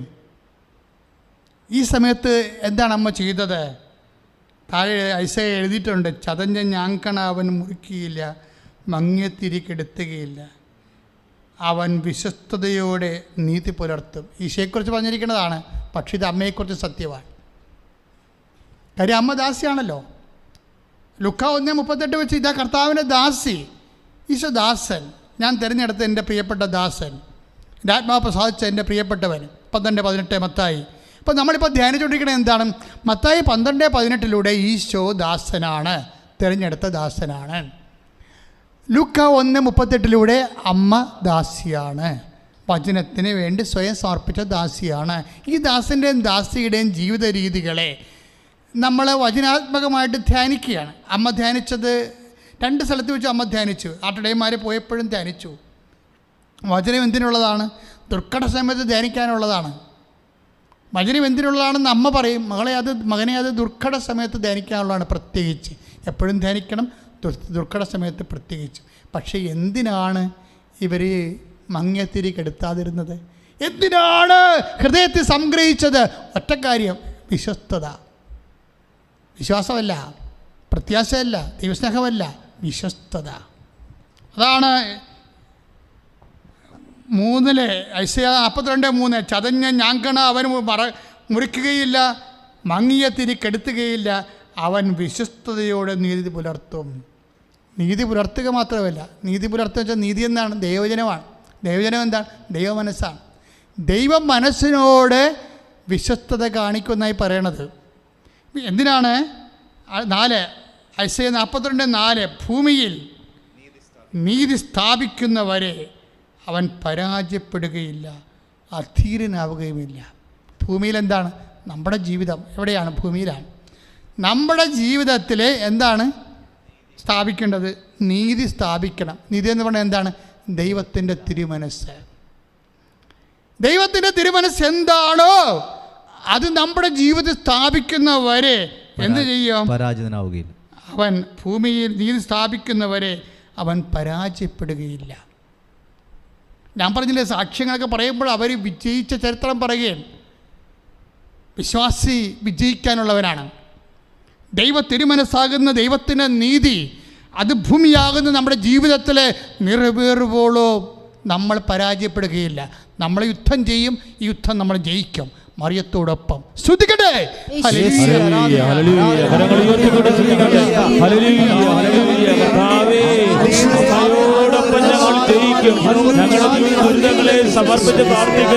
പ്രിയമുള്ളവരെ, എല്ലാവരും എഴുന്നേൽക്കുക. ഓൺലൈനിലുള്ള എല്ലാ സഹോദരങ്ങളും എഴുന്നേൽക്കുക. നമ്മൾ കർത്താവിൻ്റെ ജീവിക്കുന്ന ദിവ്യകുർബാനയുടെ സാന്നിധ്യത്തിൽ കൃപാസ്ഥാനത്താറെ ജീവനോടെ പ്രത്യക്ഷപ്പെട്ട പരിശുദ്ധ അമ്മയുടെ മാധ്യസ്ഥത്തിൽ ജീവിത ദുരിതങ്ങൾക്ക് രോഗസൗഖ്യങ്ങൾക്കും വേണ്ടി ജീവിത ദുരിതങ്ങൾക്കെതിരെ രോഗസൗഖ്യത്തിന് വേണ്ടി പ്രാർത്ഥിക്കുന്ന സമയമാണ്. അച്ഛൻ പ്രാർത്ഥിക്കുന്ന ഓരോ സമയവും നിങ്ങളെ കർത്താവ് സ്പർശിക്കും. നിങ്ങൾ എനിക്ക് വേണ്ടി പ്രാർത്ഥിക്കണം. എന്തിനാ ഉദ്ദേശിക്കണമെന്ന് ചോദിച്ചു കഴിഞ്ഞാൽ, അച്ഛന് വചനം കിട്ടണം, പ്രാർത്ഥിക്കുമ്പോൾ വചനം കിട്ടണം. കർത്താവ് രോഗസൗഖ്യത്തിൻ്റെ മേഖലകളെ എനിക്ക് കാണിച്ചു തരണം. അതുപോലെ തന്നെ പ്രാർത്ഥിക്കുന്ന വ്യക്തികൾക്ക് സാന്ത്വനം ഉണ്ടാകണം, സമാശ്വാസം ഉണ്ടാകണം. കർത്താവ് എല്ലാവരെയും ഞങ്ങൾ ഈ സമയത്ത് ഓർക്കുകയാണ്. ഈശോ, പലതരത്തിലുള്ള നെഞ്ചലച്ചിൽ അനുഭവിക്കുന്നവരെ ഇപ്പോഴും ധ്യാനം കൂടുന്നുണ്ട്. ഈശോ, നെഞ്ചലച്ചിലെ കർത്താവ് നെഞ്ച് വിങ്ങുന്നവരെ, അവിടെ മുമ്പിൽ ഒരു സമാധാനം ഇല്ലാതെ ഇരിക്കുന്നവരെ അവരെ നീ ഇപ്പോഴും ഏറ്റെടുക്കണമെന്ന് പ്രാർത്ഥിക്കുന്ന കർത്താവേ. കർത്താവേ, നിൻ്റെ വിശുദ്ധ പൗരോഹിത്യത്തെ നീ മഹത്വപ്പെടുത്തണമെന്ന് പ്രാർത്ഥിക്കുന്നു.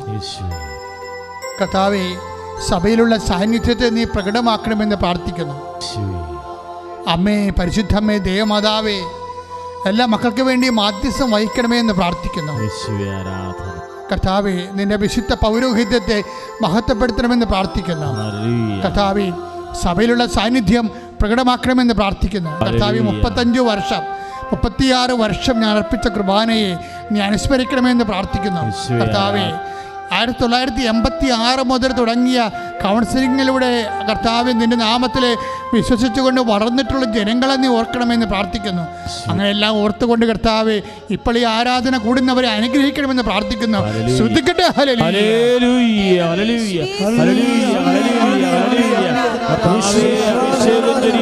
അച്ഛൻ ഇപ്പോഴും ഞങ്ങളുടെ കാര്യം പറയണമേ, ഞങ്ങളുടെ സങ്കടങ്ങളെ ഇപ്പോഴും ഈശോയുടെ തിരുസന്നിധിയിൽ സമർപ്പിക്കണമേ എന്ന് പറയാൻ വേണ്ടി ആഗ്രഹിച്ച് പ്രാർത്ഥിക്കുന്നവർ ഓൺലൈനുണ്ട്.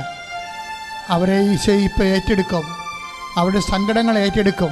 അവരെ ഞാൻ മനസ്സിൽ ഈശോ എനിക്ക് കാണിച്ചു തന്നതുകൊണ്ടാണ് ഞാൻ ആദ്യമേ അവരെ ഓർക്കുന്നത്. കർത്താവേ, അവരെല്ലാം നീ ഏറ്റെടുക്കണമെന്ന് പ്രാർത്ഥിക്കുന്നു. അവരുടെ സങ്കടങ്ങളെ കർത്താവ് നീ അനുസ്മരിക്കണമെന്ന് പ്രാർത്ഥിക്കുന്നു.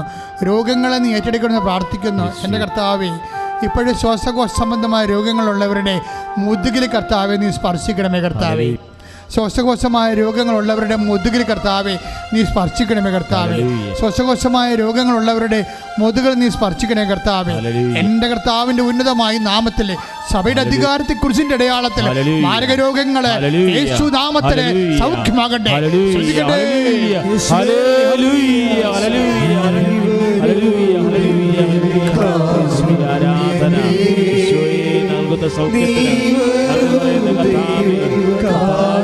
സൗഖ്യങ്ങളെല്ലാം സാക്ഷ്യമായി മാറണമേ എന്ന് പ്രാർത്ഥിക്കുന്നു. Hallelujah, hallelujah.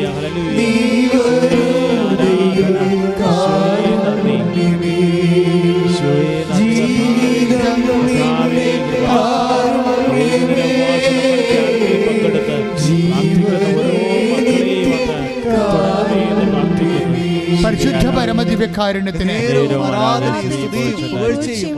മക്കളെ ഈ പ്രാവശ്യം പ്രാർത്ഥിക്കാൻ പോകുന്ന തല മുതൽ ഉള്ളംകാല് വരെ ചിരങ്ങും ചൊറിയുമുള്ളവരെ ഇപ്പം ഈശോ കാണിച്ചുകൊണ്ടിരിക്കുന്നത് ഗർഭപാത്രത്തെയാണ്.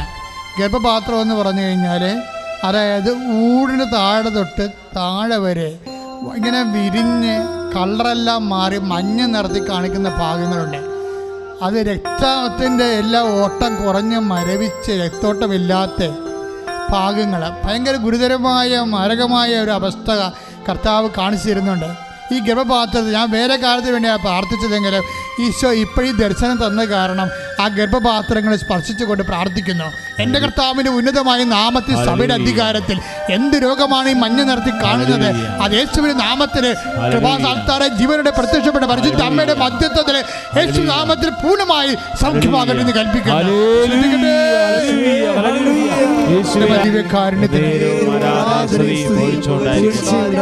എൻ്റെ പ്രിയപ്പെട്ടവരെ, പിൻകഴുത്തിൽ വേദന ഉള്ളവർ പിൻകഴുത്ത് കൈവച്ചുകൊണ്ട് പ്രാർത്ഥിക്കുക. തലയിലെ വേദന വിട്ടുമാറാത്തവർ തലയിൽ കൈവച്ചുകൊണ്ട് പ്രാർത്ഥിക്കുക. അതുപോലെ തന്നെ പ്രഷർ രോഗികൾ, ഷുഗർ രോഗികളൊക്കെ നെറ്റിയിലെ നെഞ്ചത്തും കൈവച്ചുകൊണ്ട് പ്രാർത്ഥിക്കുക. തൈറോയ്ഡ് രോഗികൾ, ടോൺസിലൈറ്റ് രോഗികളെ തൊണ്ടയിൽ കൈവച്ചുകൊണ്ട് പ്രാർത്ഥിക്കുക. അതുപോലെ തന്നെ PCOD ഉള്ളവർ, അതുപോലെ തന്നെ പിസ്റ്റുല രോഗികളെ, അതുപോലെ തന്നെ ഗർഭാശയത്തിൽ മുഴയുള്ളവർ, മൂത്രാശയത്തിൽ കല്ലുള്ളവർ, മൂത്രമൊഴിക്കാൻ പാടുള്ളവർ, കിഡ്നി രോഗികൾ, എല്ലാ അടിവയറ്റിൽ മുതുകിനൊക്കെ കൈവച്ചുകൊണ്ട് പ്രാർത്ഥിക്കുക. നടുവ് രോഗികൾ, നടുവേ ഇരിക്കാൻ പറ്റാത്തവർ, അത് കിടക്കാൻ പറ്റാത്തവർ, ഉറങ്ങാൻ പറ്റാത്തവരെല്ലാം നടുവിൽ കൈവച്ചുകൊണ്ട് പ്രാർത്ഥിക്കുക. എൻ്റെ കർത്താവിൻ്റെ ഉന്നതമായ നാമത്തിൽ പ്രാർത്ഥിക്കുന്നു. എൻ്റെ കർത്താവിൻ്റെ ഉന്നതമായ നാമത്തിൽ പ്രാർത്ഥിക്കുന്നു. കുരിശേറ്റവൻ്റെ നാമത്തിൽ പ്രാർത്ഥിക്കുന്നു. കുരിശേറിയവൻ്റെ നാമത്തിൽ പ്രാർത്ഥിക്കുന്നു. മുറിവേറ്റ നാമത്തിൽ പ്രാർത്ഥിക്കുന്നു. കർത്താവ് മുൾക്കിട ചുഴിയുടെ നാമത്തിൽ പ്രാർത്ഥിക്കുന്നു. കുരിശിൽ തറച്ചവൻ്റെ നാമത്തിൽ പ്രാർത്ഥിക്കുന്നു. കുരിശിൽ തറഞ്ഞവൻ്റെ നാമത്തിൽ പ്രാർത്ഥിക്കുന്നു. കുരിശിൽ മരിച്ചവൻ്റെ നാമത്തിൽ പ്രാർത്ഥിക്കുന്നു. ഉയർത്തുന്നവരുടെ നാമത്തിൽ പ്രാർത്ഥിക്കുന്നു. യേശുവിന്റെ ഉന്നതമായ നാമത്തിൽ, യേശുവിന്റെ ഉന്നതമായ നാമത്തിൽ, യേശുവിന്റെ ഉന്നതമായ നാമത്തിൽ മാരക രോഗങ്ങള്, തിരവേദികള് ഈ നിമിഷം സൗഖ്യമാകട്ടെ. ശ്രുതികട്ടെ, പരമദിവ്യകാരുണ്യത്തിന് അച്ഛനോട് ചേർന്ന് പ്രാർത്ഥിക്കുക. കർത്താവേ, വിശുദ്ധ രക്തത്താൽ കഴുകണമേ. മുടി കൊഴിഞ്ഞു പോകുന്നവരെ കർത്താവേ, വിശുദ്ധ രക്തത്താൽ കഴുകണമേ. ഓരോ പ്രാർത്ഥന കഴിയുമ്പോഴും നിങ്ങൾ കർത്താവേ, വിശുദ്ധ രക്തത്താൽ കഴുകണമെന്ന് പ്രാർത്ഥിക്കുക. നെഞ്ചുവേദന അനുഭവിക്കുന്നവരെ, സ്തംഭനമുള്ളവരെ, ഹൃദയത്തിൽ ബ്ലോക്ക് ഉള്ളവരെ,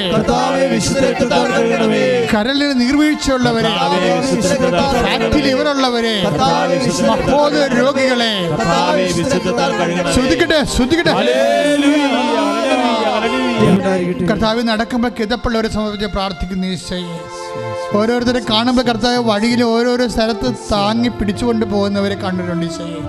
തെങ്ങിലും അതുപോലെ തൂണിലുമൊക്കെ താങ്ങിക്കൊണ്ട് കർത്താവ് നടക്കാൻ വയ്യാത്തവരെ ഇപ്പോൾ സ്പർശിക്കണമെന്ന് പ്രാർത്ഥിക്കുന്ന ഈശോയെ.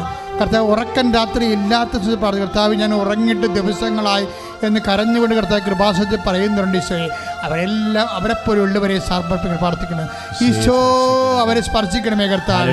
ഈശോ, ഞാൻ പറയാത്ത രോഗങ്ങൾ, തീരാത്ത രോഗങ്ങൾ കർത്താവ് ഇപ്പോഴും കർത്താവ് തുടച്ചു മാറണമെന്ന് പ്രാർത്ഥിക്കുന്നു. കർത്താവ്, സാമ്പത്തിക കടങ്ങളുള്ളവരെ സാമ്പത്തികമായ ഒരു വഴി, ഈ 10,000 രൂപ അല്ലെങ്കിൽ 2,000 രൂപ മാത്രമേ ഉള്ളൂ അച്ചോ, ഇനി ഇത് തീർന്ന കുഞ്ഞുങ്ങളെ എങ്ങനെ നിലനിർത്താം, വിശപ്പറിയാതെ എങ്ങനെ സ്കൂളിൽ വിടുമെന്ന് അറിയാൻ പാടില്ലെന്ന് പറഞ്ഞുകൊണ്ട് കരയുന്ന മാതാപിതാക്കന്മാരെ സമർപ്പിച്ച് പ്രാർത്ഥിക്കുന്നു. വീടില്ലാത്തവരെ കർത്താവ്, കിടക്കാൻ ഇടമില്ലാത്തവരെ കർത്താവ്, വാടകയ്ക്ക് വേണ്ടി ഒഴിയേണ്ടി വരുന്നവരെ സമർപ്പിച്ച് പ്രാർത്ഥിക്കുന്നു.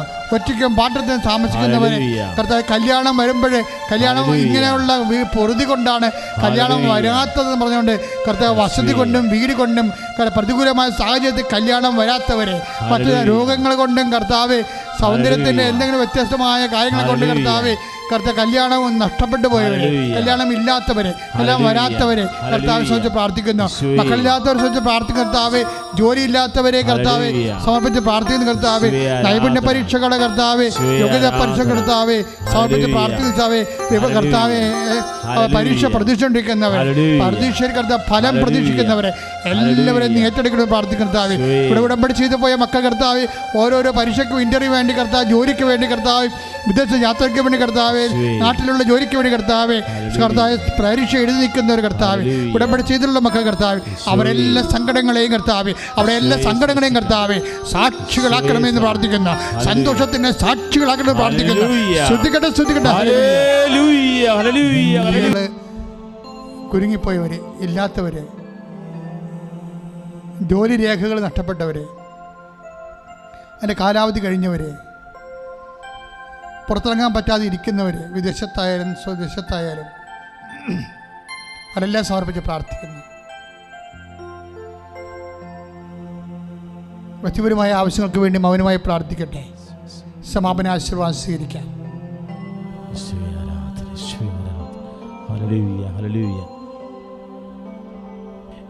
ആരാധന. ഹല്ലേലൂയ, ഹല്ലേലൂയ, ഹല്ലേലൂയ. ഇതാ ദിവ്യകാരുണ്യ ഈശോ നമ്മളെ ആശീർവദിക്കാൻ പോവുകയാണ്. ഉടമ്പടിയിൽ സമൃദ്ധ നിയോഗങ്ങളെല്ലാം ഈശോയുടെ സന്നിധിയിൽ ഓർത്ത് പ്രാർത്ഥിക്കുകയാണ്. ഇരുകരങ്ങൾ ഉയർത്തിപ്പിടിച്ചുകൊണ്ട് അതിശക്തമായിട്ട് സ്തുതിക്കട്ടെ. ഇതാ ഈശോ നിങ്ങൾ ഓരോരുത്തരെയും ആശീർവദിക്കുക. നിങ്ങളുടെ ഉടമ്പടി നിയോഗങ്ങളുടെ മേൽ കർത്താവിൻ്റെ കൃപ ചൊരിയപ്പെടുകയാണ്. ഓൺലൈൻ ഉടമ്പടി എടുത്ത് പ്രാർത്ഥിക്കുന്നവര്, ഉടമ്പടി പുതുക്കി പ്രാർത്ഥിക്കുന്നവര്, ലൈറ്റ് ക്യാനിൽ പ്രയർ റിക്വസ്റ്റ് പ്രാർത്ഥിക്കുന്നവര്, ഈ ശുശ്രൂഷ ലോകത്തിന്റെ നാനാഭാഗങ്ങളിൽ നിന്ന് നിയോഗം അർപ്പിച്ച് പ്രാർത്ഥിക്കുന്നവരെ ഇതാ ദിവ്യകാരുണ്യത്തിന്റെ അഭിഷേകം ചൊരിയപ്പെടുകയാണ്. കർത്താവ് അവരെ സ്പർശിക്കുകയാണ്. മാരക രോഗികളെയും ദുരിതം അനുഭവിക്കുന്നവരെയും ഈശോ സ്പർശിക്കുകയാണ്. ഇന്ന് ദിവ്യകാരുണ്യ ആരാധനയില് ബഹുമാനപ്പെട്ട ജോസഫ് അച്ഛൻ പ്രാർത്ഥിച്ച ഓരോ നിയോഗങ്ങളെയും ഹൃദയത്തിലേറ്റ് പ്രാർത്ഥിക്കുന്നവരെ കർത്താവ് ഇപ്പോൾ ദിവ്യകാരുണ്യത്താല് സ്പർശിച്ച് സൗഖ്യപ്പെടുത്തുകയാണ്. ദൈവത്തിന്റെ ശക്തി അവരിലേക്ക് നിറയുകയാണ്. ദൈവത്തിന്റെ കൃപ അവരിലേക്ക് ചൊരിയപ്പെടുകയാണ്. ഈ ശുശ്രൂഷയിൽ പങ്കെടുക്കുന്ന ഓരോ മക്കളും അത് പിന്നീട് കണ്ട് പ്രാർത്ഥിക്കുന്നവരെയും കർത്താവ് സ്പർശിക്കുകയാണ്. ടെലിവിഷൻ ചാനലിലൂടെ ദിവ്യകാരുണ്യ ആരാധനയിൽ പങ്കെടുത്ത് കൃപാസന ദിവ്യകാരുണ്യ ആരാധനയിൽ ഏകദിന ഉപവാസ ഉടമ്പടി ധ്യാനത്തിൽ പങ്കെടുക്കുന്നവരെ ഈശോ സ്പർശിക്കുകയാണ്. തിരുസഭയുടെ മേൽ കർത്താവിന് കൃപ ചൊരിയാണ്. കൃപാസന പ്രത്യക്ഷയായ പരിശുദ്ധമ്മയുടെ പ്രത്യക്ഷീകരണം തിരുസഭ ഏറ്റെടുക്കുവാനായിട്ട് പ്രാർത്ഥിക്കുന്നു. കർത്താവേ, ലോകത്തിന് നാനാഭാഗങ്ങളിൽ നിന്ന് പ്രാർത്ഥിക്കുന്നവരെ ഈശോ ദിവ്യകാരുണ്യത്താൽ ആശീർവദിക്കുകയാണ്. അവിടെ രോഗങ്ങൾ, ദുരിതങ്ങൾ, കടങ്ങൾ, ജീവിത വിഷയങ്ങൾ ഈശോ സ്പർശിക്കുകയാണ്. Hallelujah, hallelujah. ഈശോയെ നന്ദി കർത്താവേ, സൗഖ്യത്തിന് നന്ദി കർത്താവേ. Hallelujah, hallelujah. ശിരസ് നമിച്ച് പരിശുദ്ധ പരമ ദിവ്യകാരുണ്യ ഈശോയ്ക്ക് ആരാധനയും സ്തുതിയും പുകഴ്ച